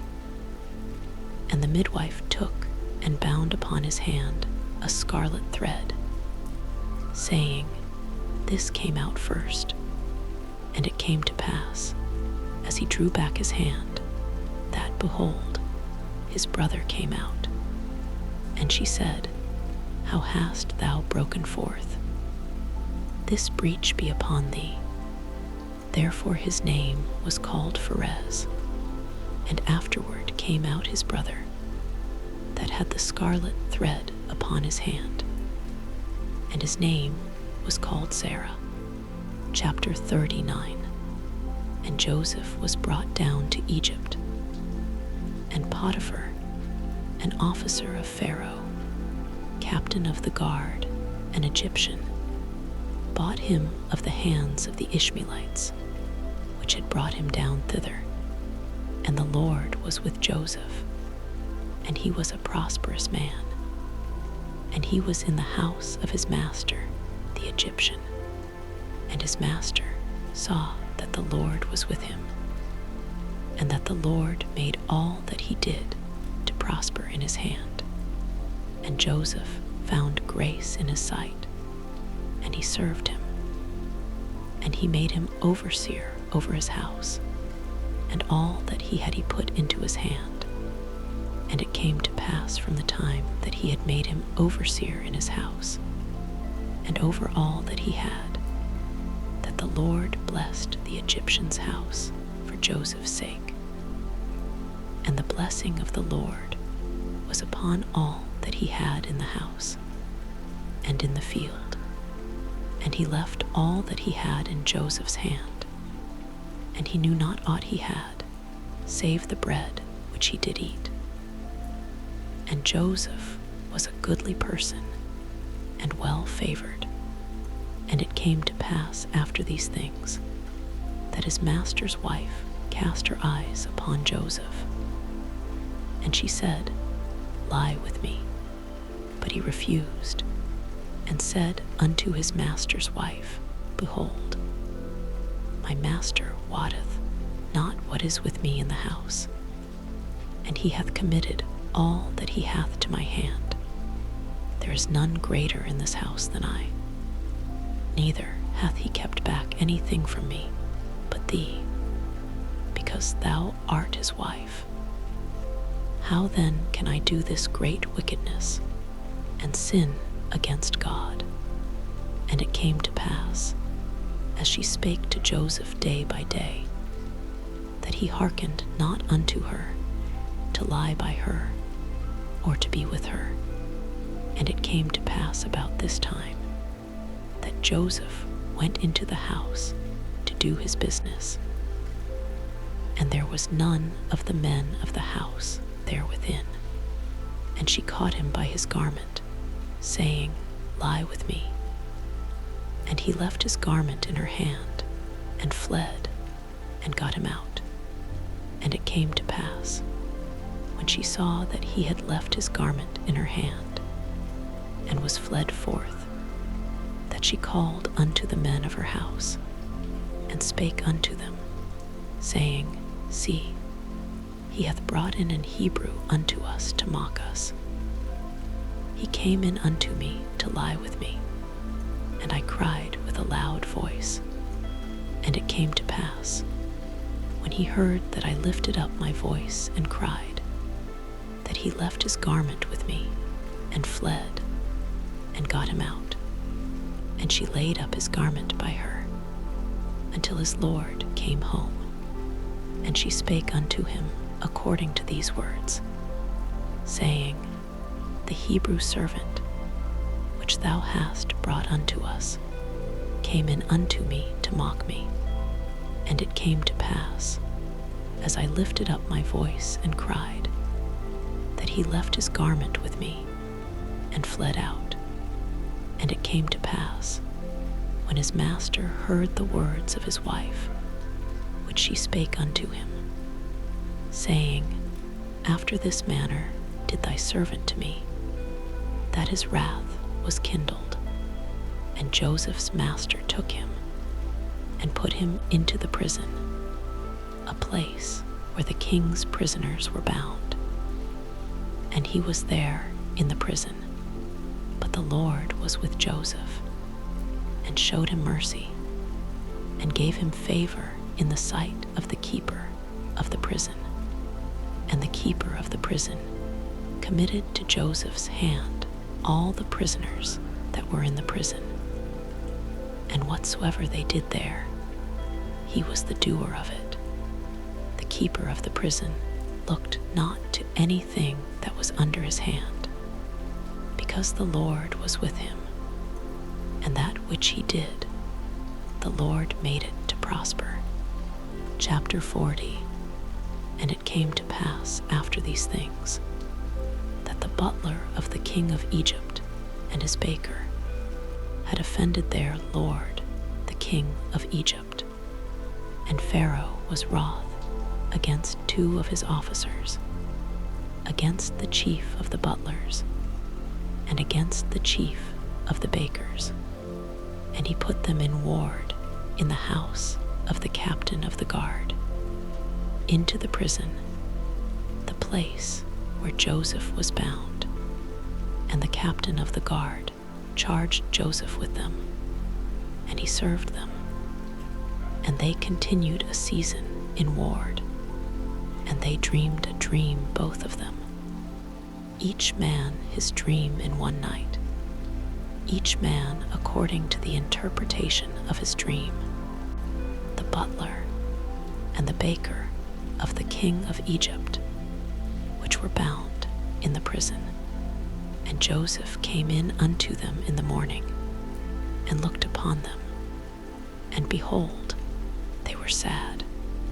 And he asked Pharaoh's officers that were with him in the ward of his lord's house, saying, Wherefore look ye so sadly today? And they said unto him, We have dreamed a dream, and there is no interpreter of it. And Joseph said unto them, Do not interpretations belong to God? Tell me them, I pray you. And the chief butler told his dream to Joseph, and said to him, In my dream, behold, a vine was before me, and in the vine were 3 branches, and it was as though it budded, and her blossoms shot forth, and the clusters thereof brought forth ripe grapes, and Pharaoh's cup was in my hand. And I took the grapes, and pressed them into Pharaoh's cup, and I gave the cup into Pharaoh's hand. And Joseph said unto him, This is the interpretation of it. The 3 branches are 3 days, yet within 3 days shall Pharaoh lift up thine head, and restore thee unto thy place. And thou shalt deliver Pharaoh's cup into his hand, after the former manner when thou wast his butler. But think on me when it shall be well with thee, and show kindness, I pray thee, unto me, and make mention of me unto Pharaoh, and bring me out of this house. For indeed I was stolen away out of the land of the Hebrews. And here also have I done nothing, that they should put me into the dungeon. When the chief baker saw that the interpretation was good, he said unto Joseph, I also was in my dream, and behold, I had 3 white baskets on my head, and in the uppermost basket there was of all manner of bakemeats for Pharaoh. And the birds did eat them out of the basket upon my head. And Joseph answered and said, This is the interpretation thereof. The 3 baskets are 3 days, yet within 3 days shall Pharaoh lift up thy head from off thee, and shall hang thee on a tree, and the birds shall eat thy flesh from off thee. And it came to pass the 3rd day, which was Pharaoh's birthday, that he made a feast unto all his servants. And he lifted up the head of the chief butler and of the chief baker among his servants, and he restored the chief butler unto his butlership again. And he gave the cup into Pharaoh's hand, but he hanged the chief baker, as Joseph had interpreted to them. Yet did not the chief butler remember Joseph, but forgat him. Chapter 41. And it came to pass at the end of 2 full years that Pharaoh dreamed. And behold, he stood by the river, and behold, there came up out of the river 7 well-favored kine, and fat-fleshed, and they fed in a meadow. And behold, 7 other kine came up after them out of the river, ill-favored and lean-fleshed, and stood by the other kine upon the brink of the river. And the ill-favored and lean-fleshed kine did eat up the 7 well-favored and fat kine. So Pharaoh awoke, and he slept and dreamed the second time. And behold, 7 ears of corn came up upon one stalk, rank and good. And behold, 7 thin ears, and blasted with the east wind sprung up after them. And the 7 thin ears devoured the 7 rank and full ears. And Pharaoh awoke, and behold, it was a dream. And it came to pass in the morning that his spirit was troubled. And he sent and called for all the magicians of Egypt, and all the wise men thereof. And Pharaoh told them his dream, but there was none that could interpret them unto Pharaoh. Then spake the chief butler unto Pharaoh, saying, I do remember my faults this day. Pharaoh was wroth with his servants, and put me in ward in the captain of the guard's house, both me and the chief baker. And we dreamed a dream in one night, I and he. We dreamed each man according to the interpretation of his dream. And there was there with us a young man, an Hebrew, servant to the captain of the guard. And we told him, and he interpreted to us our dreams. To each man according to his dream he did interpret. And it came to pass, as he interpreted to us, so it was. Me he restored unto mine office, and him he hanged. Then Pharaoh sent and called Joseph, and they brought him hastily out of the dungeon. And he shaved himself, and changed his raiment, and came in unto Pharaoh. And Pharaoh said unto Joseph, I have dreamed a dream, and there is none that can interpret it. And I have heard say of thee, that thou canst understand a dream to interpret it. And Joseph answered Pharaoh, saying, It is not in me. God shall give Pharaoh an answer of peace. And Pharaoh said unto Joseph, In my dream, behold, I stood upon the bank of the river, and behold, there came up out of the river 7 kine, fat-fleshed and well-favored, and they fed in a meadow. And behold, 7 other kine came up after them, poor and very ill-favored and lean-fleshed, such as I never saw in all the land of Egypt for badness. And the lean and the ill-favored kine did eat up the first 7 fat kine. And when they had eaten them up, it could not be known that they had eaten them, but they were still ill-favored, as at the beginning. So I awoke, and I saw in my dream, and behold, 7 ears came up in one stalk, full and good. And behold, 7 ears, withered, thin, and blasted with the east wind, sprung up after them. And the thin ears devoured the 7 good ears. And I told this unto the magicians, but there was none that could declare it to me. And Joseph said unto Pharaoh, The dream of Pharaoh is one. God hath showed Pharaoh what he is about to do. The 7 good kine are 7 years, and the 7 good ears are 7 years. The dream is one, and the 7 thin and ill-favored kine that came up after them are 7 years. And the 7 empty ears, blasted with the east wind, shall be 7 years of famine. This is the thing which I have spoken unto Pharaoh. what God is about to do he showeth unto Pharaoh.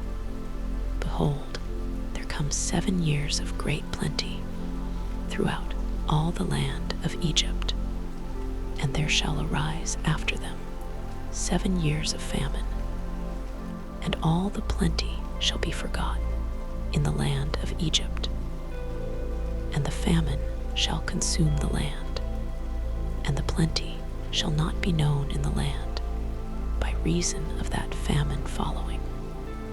For it shall be very grievous, and for that the dream was doubled unto Pharaoh twice. It is because the thing is established by God, and God will shortly bring it to pass. Now therefore let Pharaoh look out a man discreet and wise, and set him over the land of Egypt.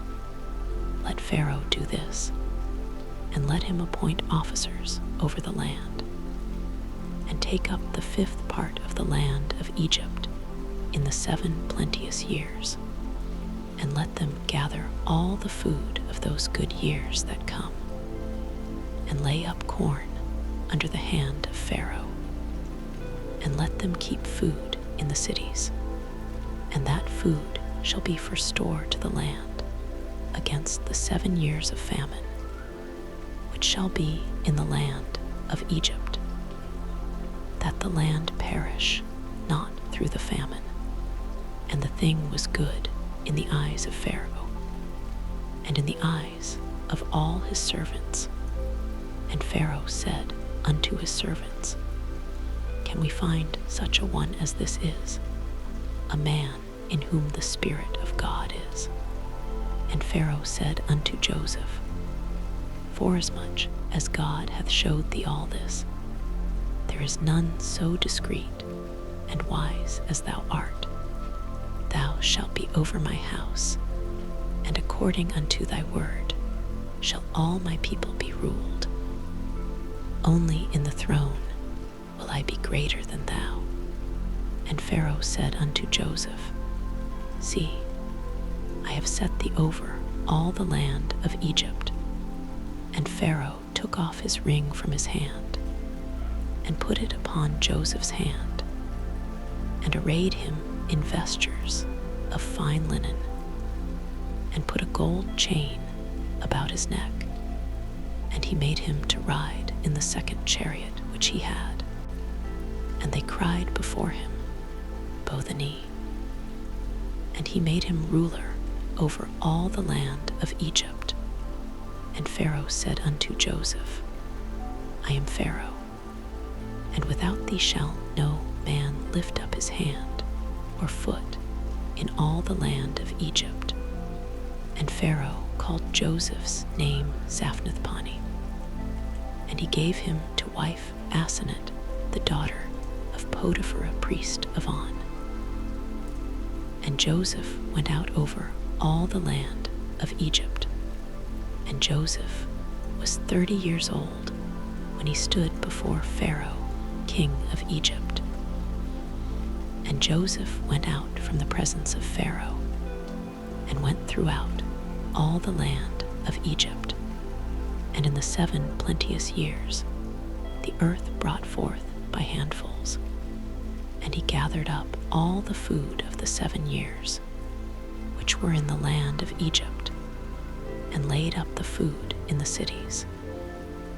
The food of the field, which was round about every city, laid he up in the same. And Joseph gathered corn as the sand of the sea, very much, until he left numbering, for it was without number.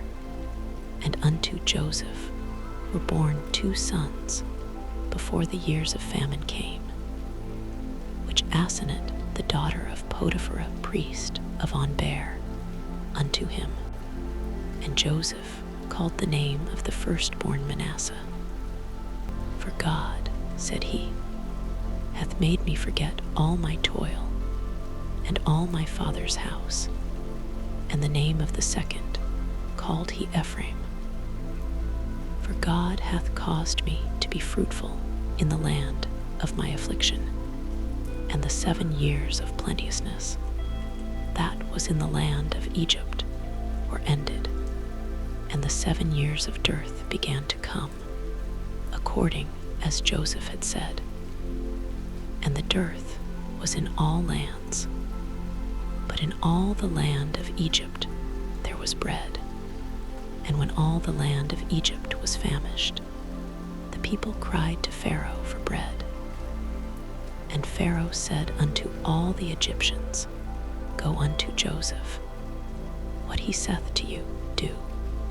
And the famine was over all the face of the earth. And Joseph opened all the storehouses, and sold unto the Egyptians. And the famine waxed sore in the land of Egypt. And all countries came into Egypt to Joseph for to buy corn, because that the famine was so sore in all lands. Chapter 42. Now when Jacob saw that there was corn in Egypt, Jacob said unto his sons, Why do ye look one upon another? And he said, Behold, I have heard that there is corn in Egypt. Get you down thither, and buy for us from thence, that we may live and not die. And Joseph's 10 brethren went down to buy corn in Egypt. But Benjamin, Joseph's brother, Jacob sent not with his brethren, for he said, Lest peradventure mischief befall him. And the sons of Israel came to buy corn among those that came. For the famine was in the land of Canaan, and Joseph was the governor over the land, and he it was that sold to all the people of the land. And Joseph's brethren came, and bowed down themselves before him with their faces to the earth. And Joseph saw his brethren, and he knew them, but made himself strange unto them, and spake roughly unto them. And he said unto them, Whence come ye? And they said, From the land of Canaan to buy food. And Joseph knew his brethren, but they knew not him. And Joseph remembered the dreams which he dreamed of them, and said unto them, Ye are spies, to see the nakedness of the land ye are come. And they said unto him, Nay, my lord, but to buy food are thy servants come. We are all one man's sons. We are true men. Thy servants are no spies. And he said unto them, Nay, but to see the nakedness of the land ye are come. And they said, Thy servants are 12 brethren, the sons of one man in the land of Canaan. And behold, the youngest is this day with our father, and one is not. And Joseph said unto them, That is it that I spake unto you, saying, Ye are spies. Hereby ye shall be proved. By the life of Pharaoh ye shall not go forth hence, except your youngest brother come hither.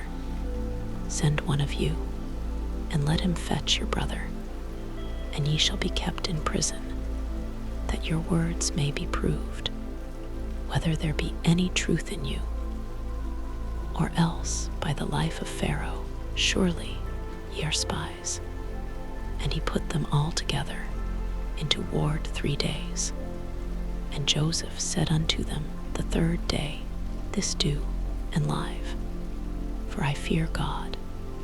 If ye be true men, let one of your brethren be bound in the house of your prison.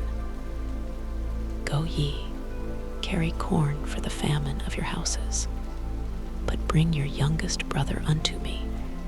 So shall your words be verified, and ye shall not die. And they did so.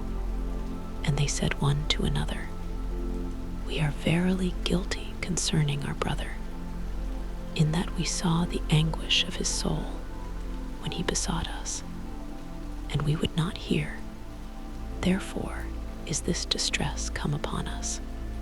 And Reuben answered them, saying, Spake I not unto you, saying, Do not sin against the child? And ye would not hear. Therefore, behold, also his blood is required. And they knew not that Joseph understood them. For he spake unto them by an interpreter.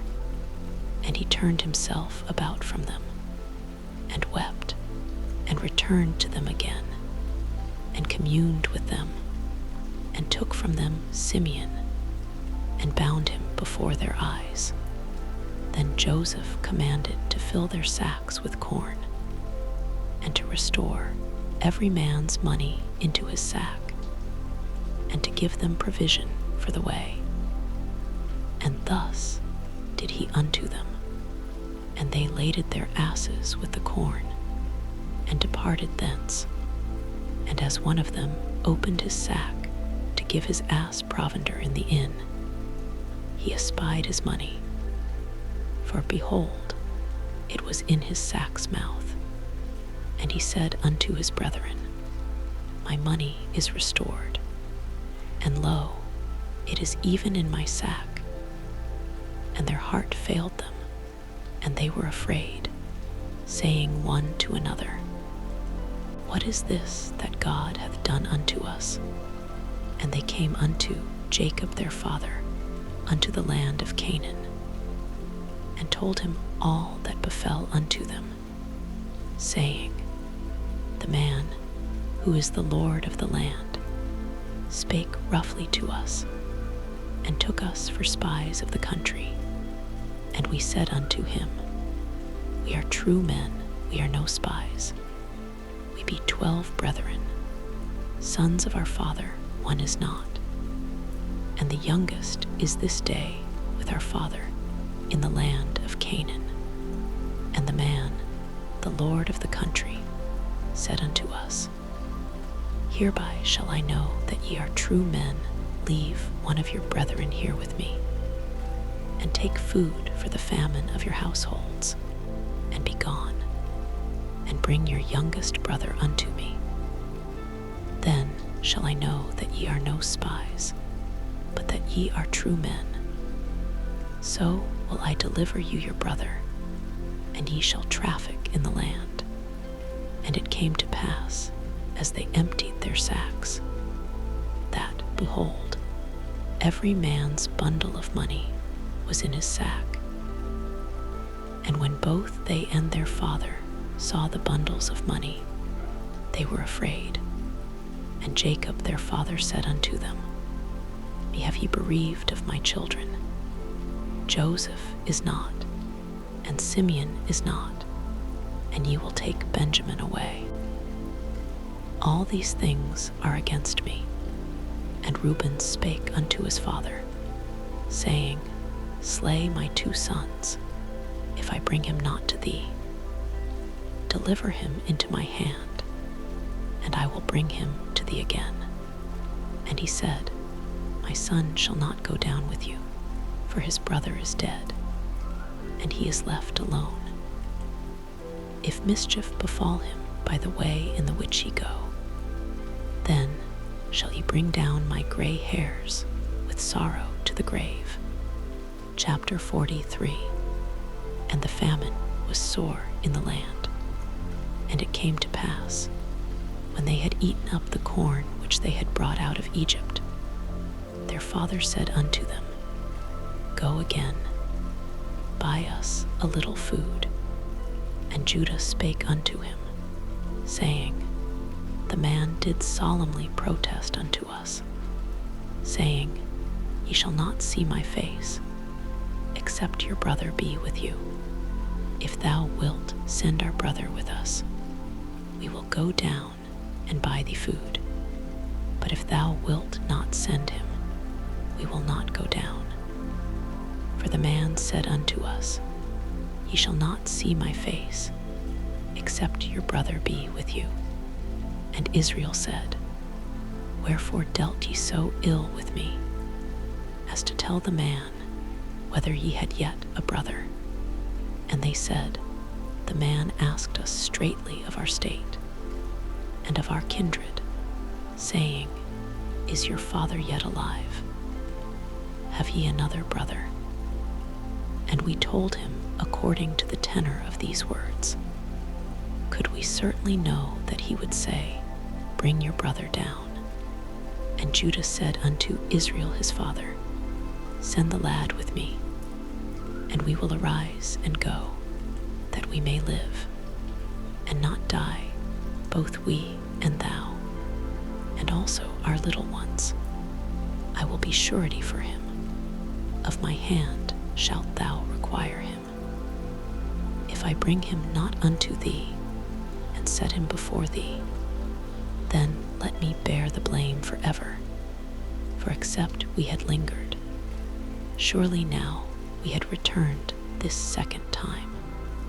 And their father Israel said unto them, If it must be so now, do this: take of the best fruits in the land in your vessels, and carry down the man a present, a little balm, and a little honey, spices, and myrrh, nuts, and almonds, and take double money in your hand, and the money that was brought again in the mouth of your sacks, carry it again in your hand.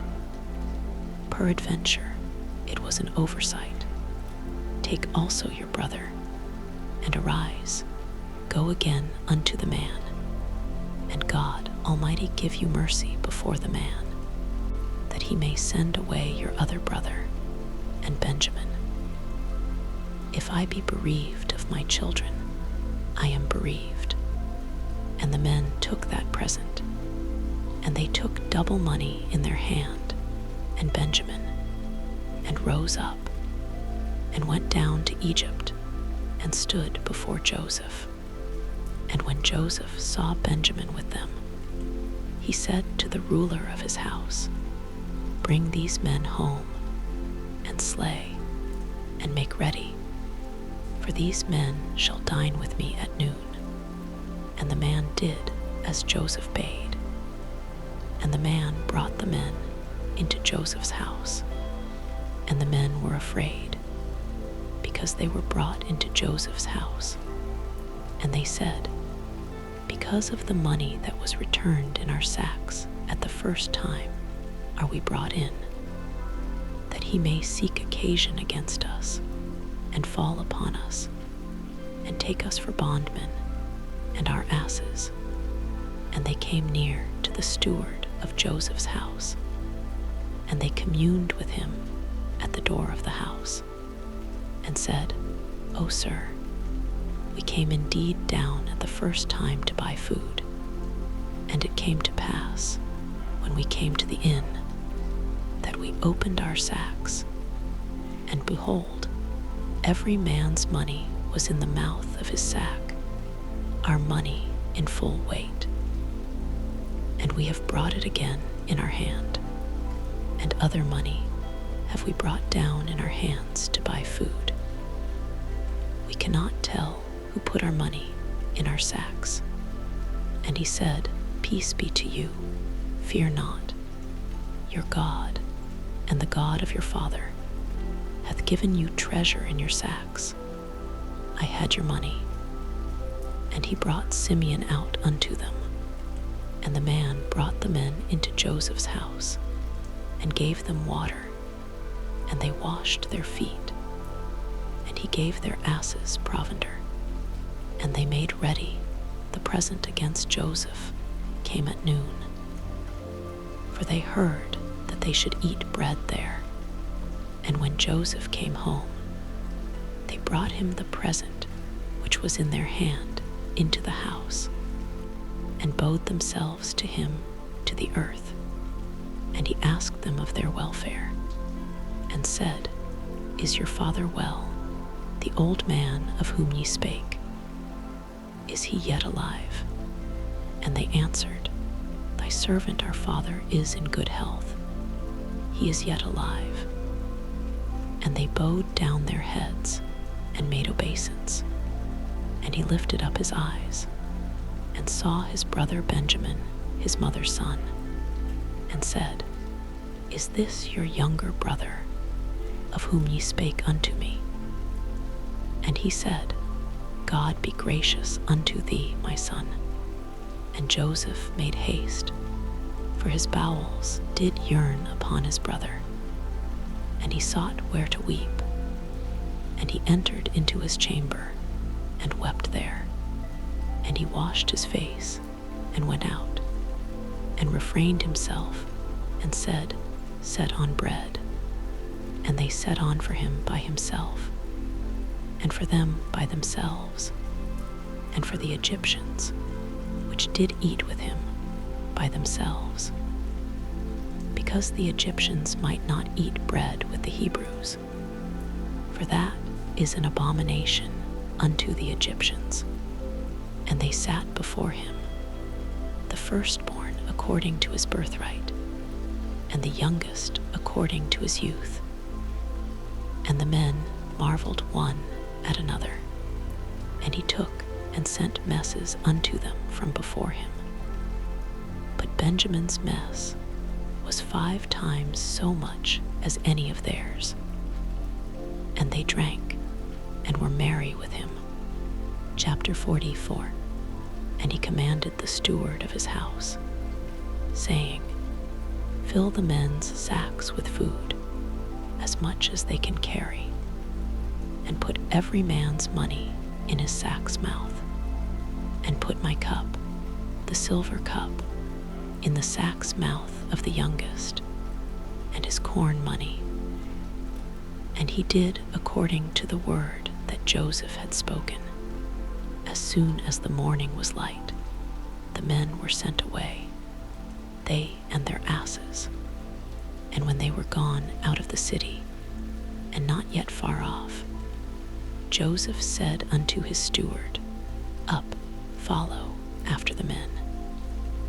And when thou dost overtake them, say unto them, Wherefore have ye rewarded evil for good? Is not this it in which my Lord drinketh, and whereby indeed he divineth? Ye have done evil in so doing. And he overtook them, and he spake unto them these same words. And they said unto him, Wherefore saith my Lord these words? God forbid that thy servants should do according to this thing. Behold the money which we found in our sacks' mouths, we brought again unto the out of the land of Canaan. How then should we steal out of thy Lord's house silver or gold, with whomsoever of thy servants it be found? Both let him die, and we also will be my Lord's bondmen. And he said, Now also let it be according unto your words.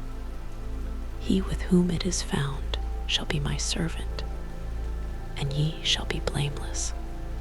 Then they speedily took down every man his sack to the ground, and opened every man his sack. And he searched, and began at the eldest, and left at the youngest. And the cup was found in Benjamin's sack. Then they rent their clothes, and laded every man his ass, and returned to the city.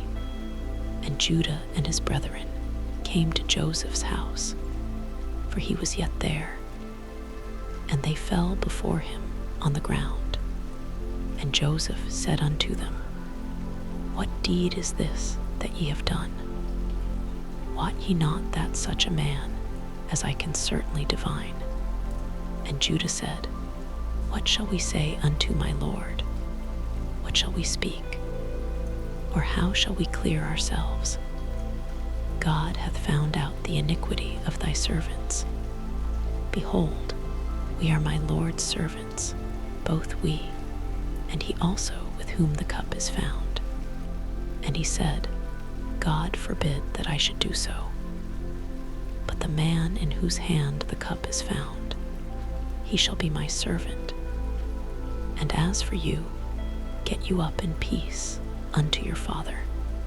Then Judah came near unto him, and said, O my Lord, let thy servant, I pray thee, speak a word in my Lord's ears, and let not thine anger burn against thy servant. For thou art even as Pharaoh. My Lord asked his servants, saying, Have ye a father or a brother? And we said unto my Lord, We have a father, an old man, and a child of his old age, a little one, and his brother is dead, and he alone is left of his mother, and his father loveth him. And thou saidst unto thy servants, Bring him down unto me, that I may set mine eyes upon him. And we said unto my Lord, The lad cannot leave his father, for if he should leave his father would die. And thou saidst unto thy servants, Except your youngest brother come down with you, ye shall see my face no more. And it came to pass, when we came up unto thy servant my father, we told him the words of my Lord. And our father said, Go again, and buy us a little food. And we said, We cannot go down. If our youngest brother be with us, then will we go down. For we may not see the man's face, except our youngest brother be with us. And thy servant my father said unto us, Ye know that my wife bare me 2 sons, and the one went out from me. And I said, Surely he is torn in pieces, and I saw him not since. And if he take this also from me, and mischief befall him, he shall bring down my gray hairs with sorrow to the grave. Now therefore, when I come to thy servant my father, and the lad be not with us, seeing that his life is bound up in the lad's life, it shall come to pass, when he seeth that the lad is not with us, that he will die. And thy servants shall bring down the gray hairs of thy servant our father with sorrow to the grave. For thy servant became surety for the lad unto my father, saying, If I bring him not unto thee, then I shall bear the blame to my father forever. Now therefore, I pray thee, let thy servant abide instead of the lad a bondman to my Lord, and let the lad go up with his brethren. For how shall I go up to my father, and the lad be not with me? Lest peradventure I see the evil that shall come on my father. Chapter 45. Then Joseph could not refrain himself before all them that stood by him, and he cried, Cause every man to go out from me. And there stood no man with him, while Joseph made himself known unto his brethren. And he wept aloud. And the Egyptians and the house of Pharaoh heard. And Joseph said unto his brethren, I am Joseph. Doth my father yet live? And his brethren could not answer him, for they were troubled at his presence. And Joseph said unto his brethren, Come near to me, I pray you. And they came near. And he said, I am Joseph your brother, whom ye sold into Egypt. Now therefore be not grieved, nor angry with yourselves, that ye sold me hither. For God did send me before you to preserve life. For these 2 years hath the famine been in the land. And yet there are 5 years, in the which there shall neither be earing nor harvest. And God sent me before you to preserve you a posterity in the earth, and to save your lives by a great deliverance. So now it was not you that sent me hither, but God. And he hath made me a father to Pharaoh, and lord of all his house, and a ruler throughout all the land of Egypt. Haste ye, and go up to my father, and say unto him, Thus saith thy son Joseph, God hath made me lord of all Egypt. Come down unto me, tarry not, and thou shalt dwell in the land of Goshen. And thou shalt be near unto me, thou, and thy children, and thy children's children, and thy flocks, and thy herds, and all that thou hast, and there will I nourish thee. For yet there are 5 years of famine, lest thou, and thy household, and all that thou hast, come to poverty. And behold, your eyes see, and the eyes of my brother Benjamin, that it is my mouth that speaketh unto you. And ye shall tell my father of all my glory in Egypt, and of all that ye have seen. And ye shall haste and bring down my father hither.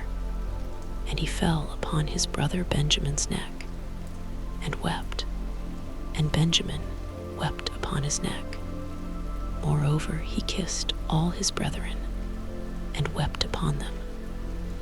And after that his brethren talked with him, and the fame thereof was heard in Pharaoh's house, saying, Joseph's brethren are come. And it pleased Pharaoh well, and his servants. And Pharaoh said unto Joseph, Say unto thy brethren, This do ye, lade your beasts, and go. Get you unto the land of Canaan, and take your father and your households, and come unto me.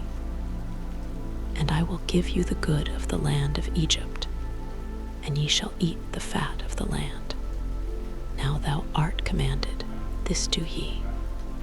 Take you wagons out of the land of Egypt for your little ones, and for your wives, and bring your father, and come.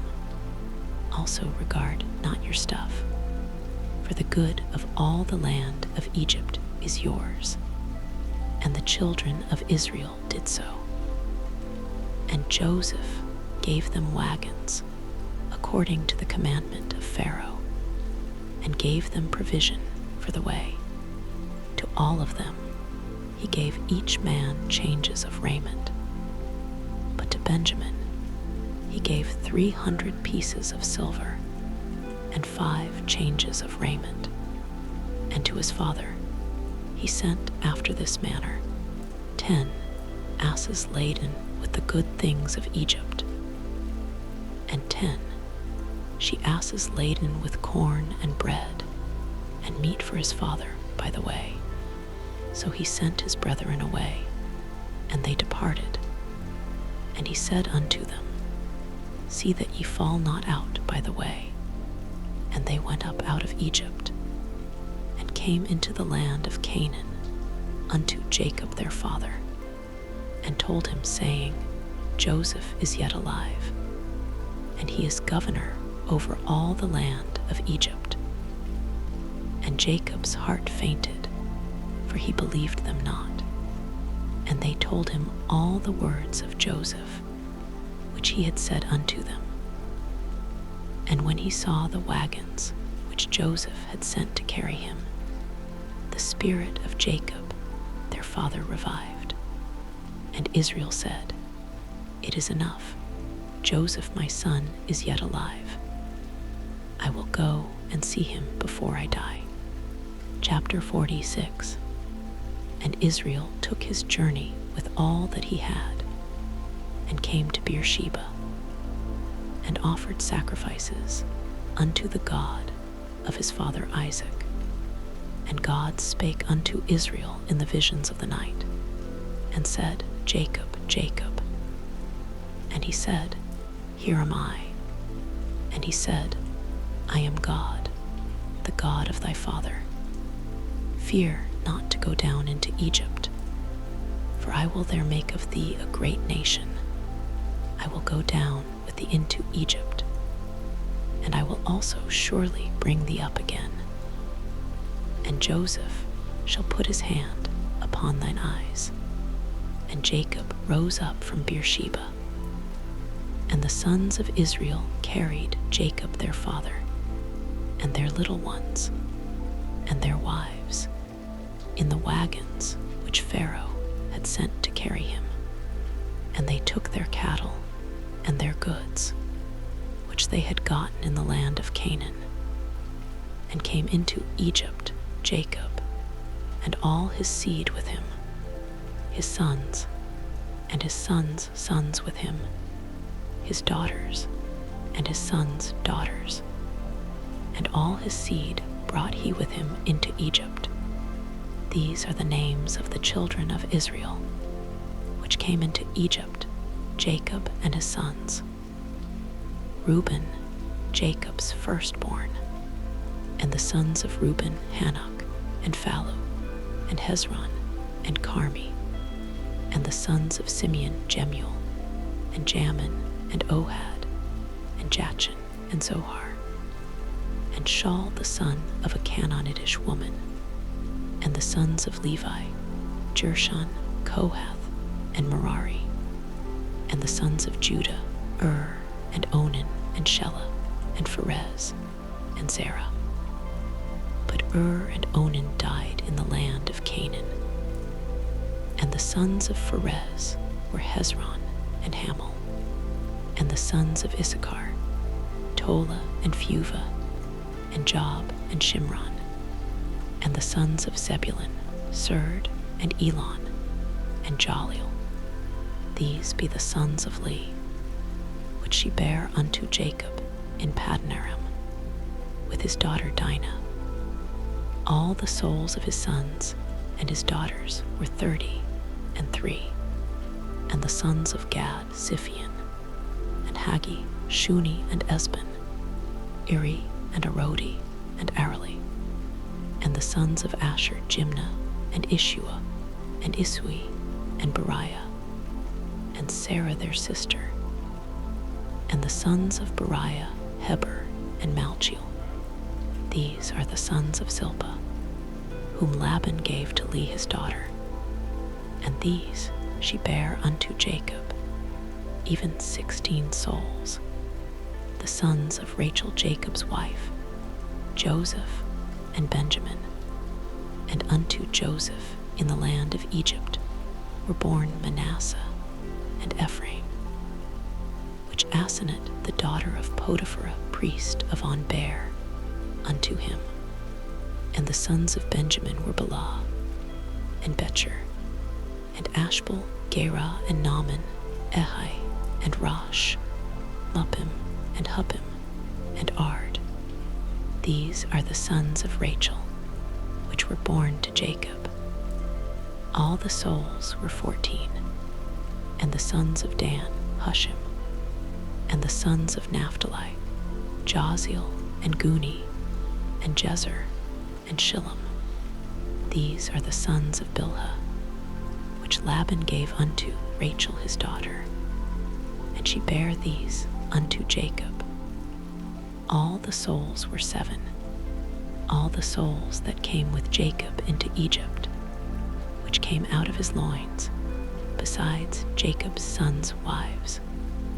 All the souls were 66, and the sons of Joseph, which were born him in Egypt, were 2 souls.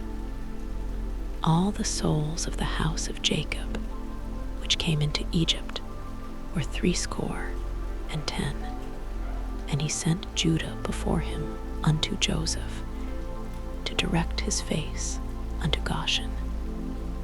And they came into the land of Goshen, and Joseph made ready his chariot, and went up to meet Israel his father to Goshen, and presented himself unto him. And he fell on his neck, and wept on his neck a good while. And Israel said unto Joseph, Now let me die, since I have seen thy face, because thou art yet alive. And Joseph said unto his brethren, and unto his father's house, I will go up and show Pharaoh, and say unto him, My brethren and my father's house, which were in the land of Canaan are come unto me, and the men are shepherds, for their trade hath been to feed cattle. And they have brought their flocks, and their herds, and all that they have.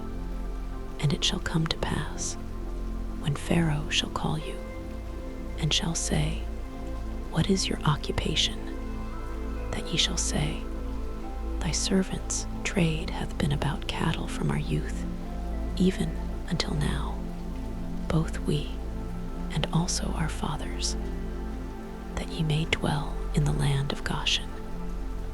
For every shepherd is an abomination unto the Egyptians. Chapter 47. Then Joseph came and told Pharaoh, and said, My father and my brethren, and their flocks, and their herds, and all that they have, are come out of the land of Canaan. And behold, they are in the land of Goshen. And he took some of his brethren, even 5 men, and presented them unto Pharaoh. And Pharaoh said unto his brethren, What is your occupation?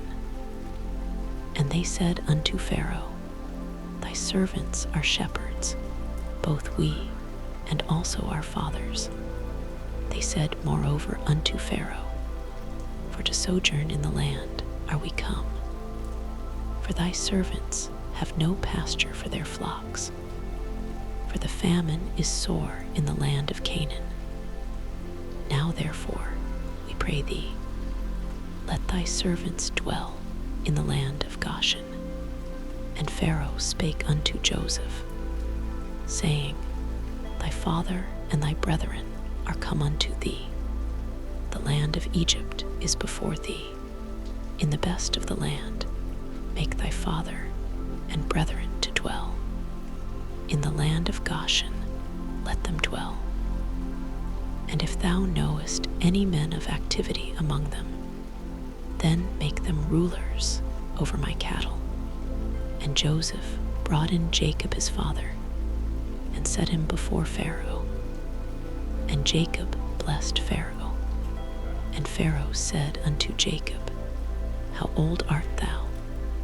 And Jacob said unto Pharaoh, The days of the years of my pilgrimage are 130 years.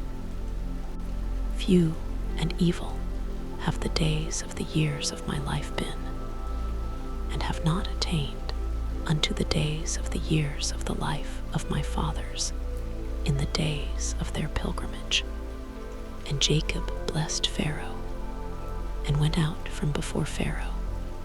And Joseph placed his father and his brethren, and gave them a possession in the land of Egypt, in the best of the land, in the land of Ramesses, as Pharaoh had commanded.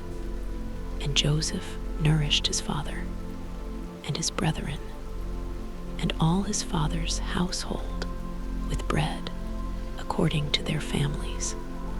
And there was no bread in all the land, for the famine was very sore, so that the land of Egypt and all the land of Canaan fainted by reason of the famine. And Joseph gathered up all the money that was found in the land of Egypt and in the land of Canaan for the corn which they bought.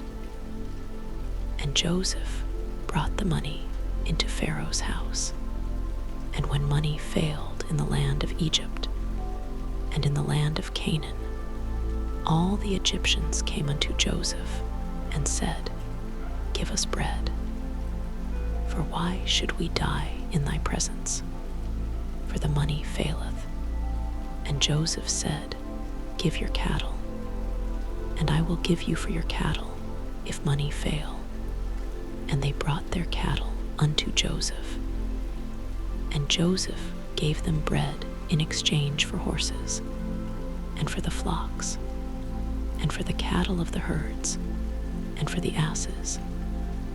And he fed them with bread for all their cattle for that year.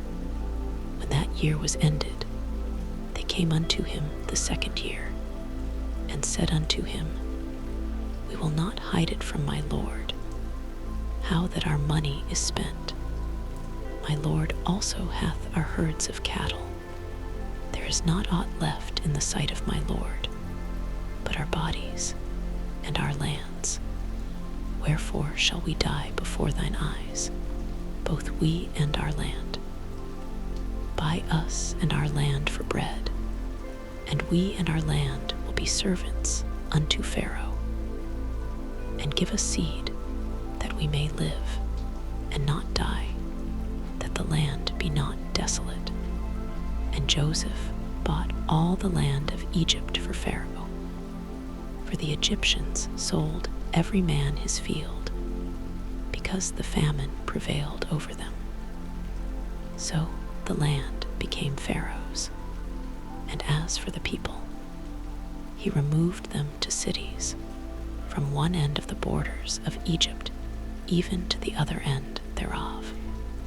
Only the land of the priests bought he not, for the priests had a portion assigned them of Pharaoh, and did eat their portion which Pharaoh gave them.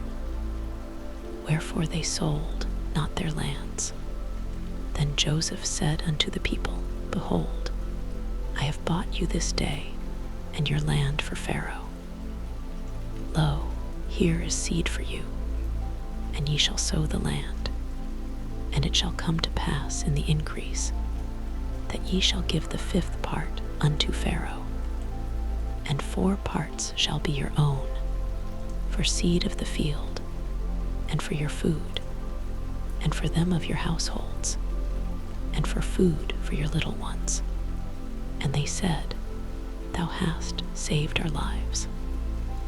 Let us find grace in the sight of my Lord, and we will be Pharaoh's servants.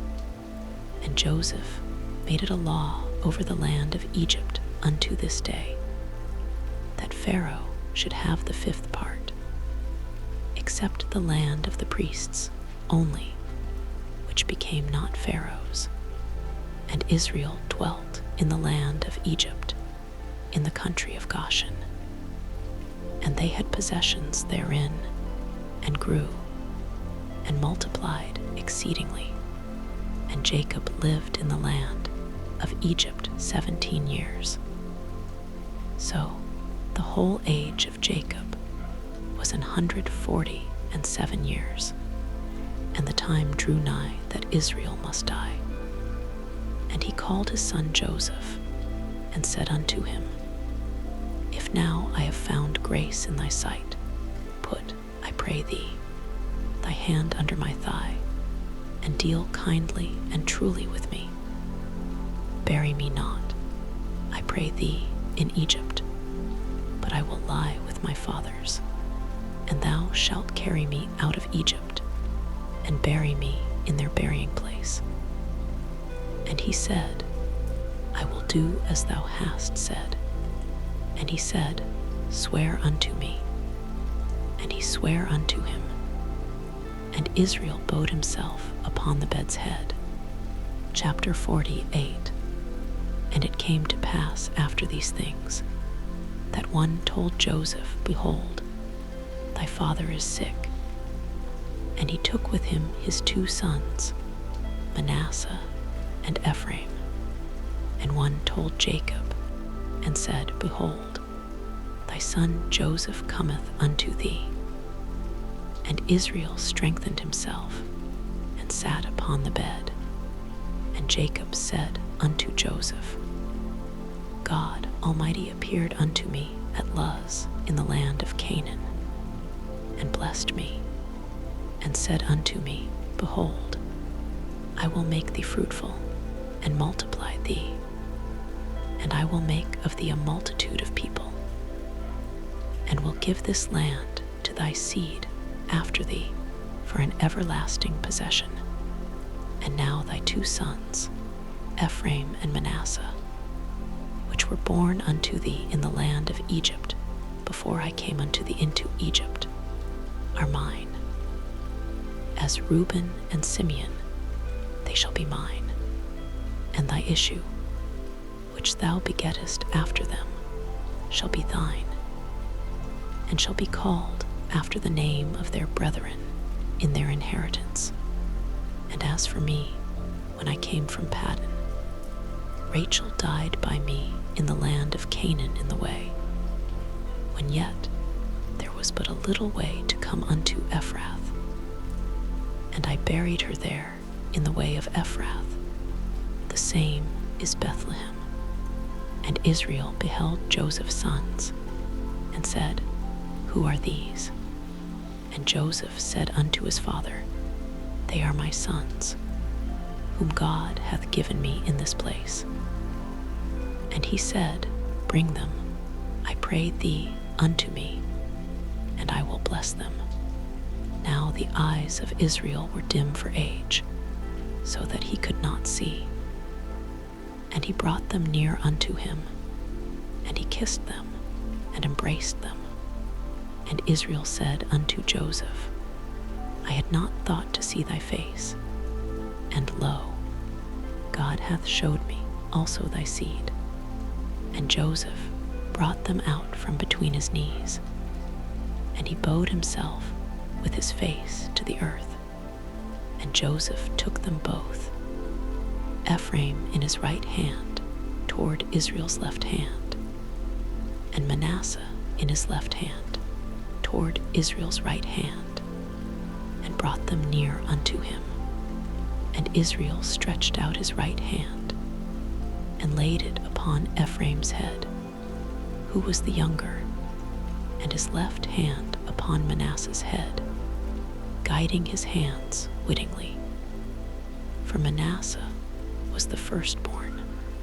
And he blessed Joseph, and said, God, before whom my fathers Abraham and Isaac did walk, the God which fed me all my life long unto this day, the angel which redeemed me from all evil, bless the lads, and let my name be named on them, and the name of my fathers Abraham and Isaac, and let them grow into a multitude in the midst of the earth. And when Joseph saw that his father laid his right hand upon the head of Ephraim, it displeased him, and he held up his father's hand to remove it from Ephraim's head unto Manasseh's head. And Joseph said unto his father, Not so, my father, for this is the firstborn. Put thy right hand upon his head. And his father refused, and said, I know it, my son, I know it. He also shall become a people, and he also shall be great. But truly his younger brother shall be greater than he, and his seed shall become a multitude of nations. And he blessed them that day, saying, In thee shall Israel bless, saying, God make thee as Ephraim and as Manasseh. And he set Ephraim before Manasseh. And Israel said unto Joseph, Behold, I die. But God shall be with you, and bring you again unto the land of your fathers. Moreover, I have given to thee one portion above thy brethren, which I took out of the hand of the Amorite with my sword and with my bow. Chapter 49. And Jacob called unto his sons, and said, Gather yourselves together, that I may tell you that which shall befall you in the last days. Gather yourselves together, and hear, ye sons of Jacob, and hearken unto Israel your father. Reuben, thou art my firstborn, my might, and the beginning of my strength, the excellency of dignity, and the excellency of power. Unstable as water, thou shalt not excel, because thou wentest up to thy father's bed, then defiledst thou it. He went up to my couch. Simeon and Levi are brethren. Instruments of cruelty are in their habitations. O my soul, come not thou into their secret. Unto their assembly mine honor, be not thou united. For in their anger they slew a man, and in their self-will they digged down a wall. Cursed be their anger, for it was fierce, and their wrath, for it was cruel. I will divide them in Jacob, and scatter them in Israel. Judah, thou art he whom thy brethren shall praise. Thy hand shall be in the neck of thine enemies. Thy father's children shall bow down before thee. Judah is a lion's whelp. From the prey, my son, thou art gone up. He stooped down, he couched as a lion, and as an old lion, who shall rouse him up? The scepter shall not depart from Judah, nor a lawgiver from between his feet, until Shiloh come. And unto him shall the gathering of the people be, binding his foal unto the vine, and his asses colt unto the choice vine. He washed his garments in wine, and his clothes in the blood of grapes. His eyes shall be red with wine, and his teeth white with milk. Zebulun shall dwell at the haven of the sea, and he shall be for an haven of ships, and his border shall be unto Zidon. Issachar is a strong ass, couching down between two burdens. And he saw that rest was good, and the land that it was pleasant, and bowed his shoulder to bear, and became a servant unto tribute. Dan shall judge his people, as one of the tribes of Israel. Dan shall be a serpent by the way, an adder in the path, that biteth the horse heels, so that his rider shall fall backward. I have waited for thy salvation, O Lord. Gad, a troop, shall overcome him, but he shall overcome at the last. Out of Asher his bread shall be fat, and he shall yield royal dainties. Naphtali is a hind let loose. He giveth goodly words. Joseph is a fruitful bough, even a fruitful bough by a well, whose branches run over the wall. The archers have sorely grieved him, and shot at him, and hated him, but his bow abode in strength, and the arms of his hands were made strong by the hands of the mighty God of Jacob. From thence is the shepherd, the stone of Israel, even by the God of thy father, who shall help thee, and by the Almighty, who shall bless thee with blessings of heaven above, blessings of the deep that lieth under, blessings of the breasts and of the womb. The blessings of thy father have prevailed above the blessings of my progenitors, unto the utmost bound of the everlasting hills. They shall be on the head of Joseph, and on the crown of the head of him that was separate from his brethren. Benjamin shall raven as a wolf. In the morning he shall devour the prey, and at night he shall divide the spoil. All these are the 12 tribes of Israel. And this is it that their father spake unto them, and blessed them. Every one according to his blessing he blessed them. And he charged them, and said unto them, I am to be gathered unto my people. Bury me with my fathers in the cave that is in the field of Ephron the Hittite, in the cave that is in the field of Machpelah, which is before Mamre, in the land of Canaan, which Abraham bought with the field of Ephron the Hittite, for a possession of a burying place. There they buried Abraham, and Sarah his wife. There they buried Isaac, and Rebekah his wife. And there I buried Leah. the purchase of the field and of the cave that is therein was from the children of Heth. And when Jacob had made an end of commanding his sons, he gathered up his feet into the bed, and yielded up the ghost, and was gathered unto his people. Chapter 50. And Joseph fell upon his father's face, and wept upon him, and kissed him. And Joseph commanded his servants, the physicians, to embalm his father.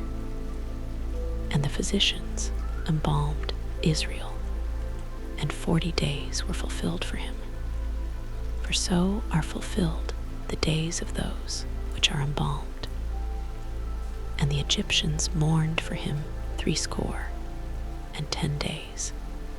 And when the days of his mourning were past, Joseph spake unto the house of Pharaoh, saying, If now I have found grace in your eyes, speak, I pray you, in the ears of Pharaoh, saying, My father made me swear, saying, Lo, I die.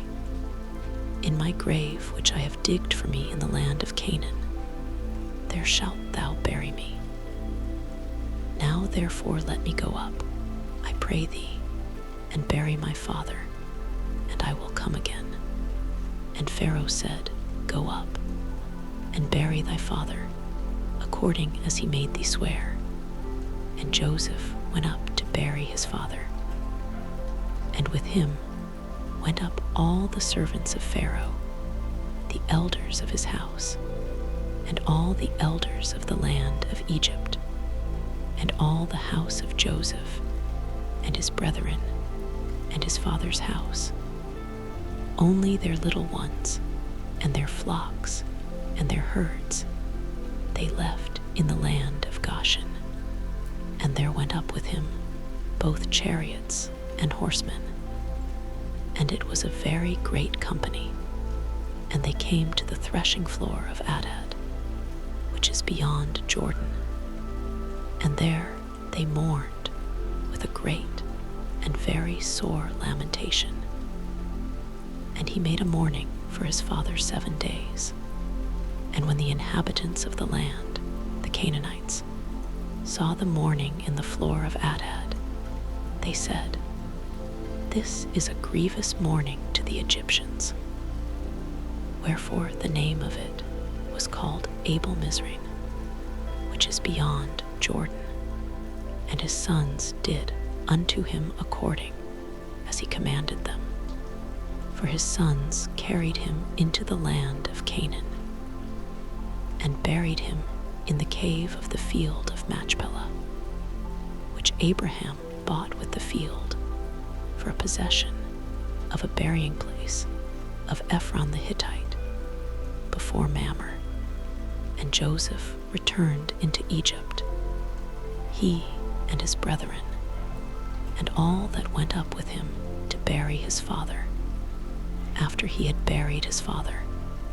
And when Joseph's brethren saw that their father was dead, they said, Joseph will peradventure hate us, and will certainly requite us all the evil which we did unto him.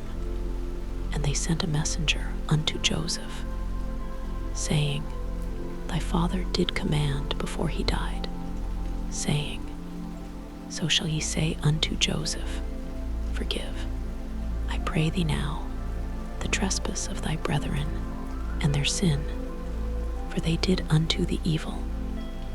And now, we pray thee, forgive the trespass of the servants of the God of thy father. And Joseph wept when they spake unto him. And his brethren also went and fell down before his face. And they said, Behold, we be thy servants. And Joseph said unto them, Fear not, for am I in the place of God? But as for you, ye thought evil against me. But God meant it unto good, to bring to pass, as it is this day, to save much people alive. Now therefore fear ye not. I will nourish you, and your little ones. And he comforted them, and spake kindly unto them.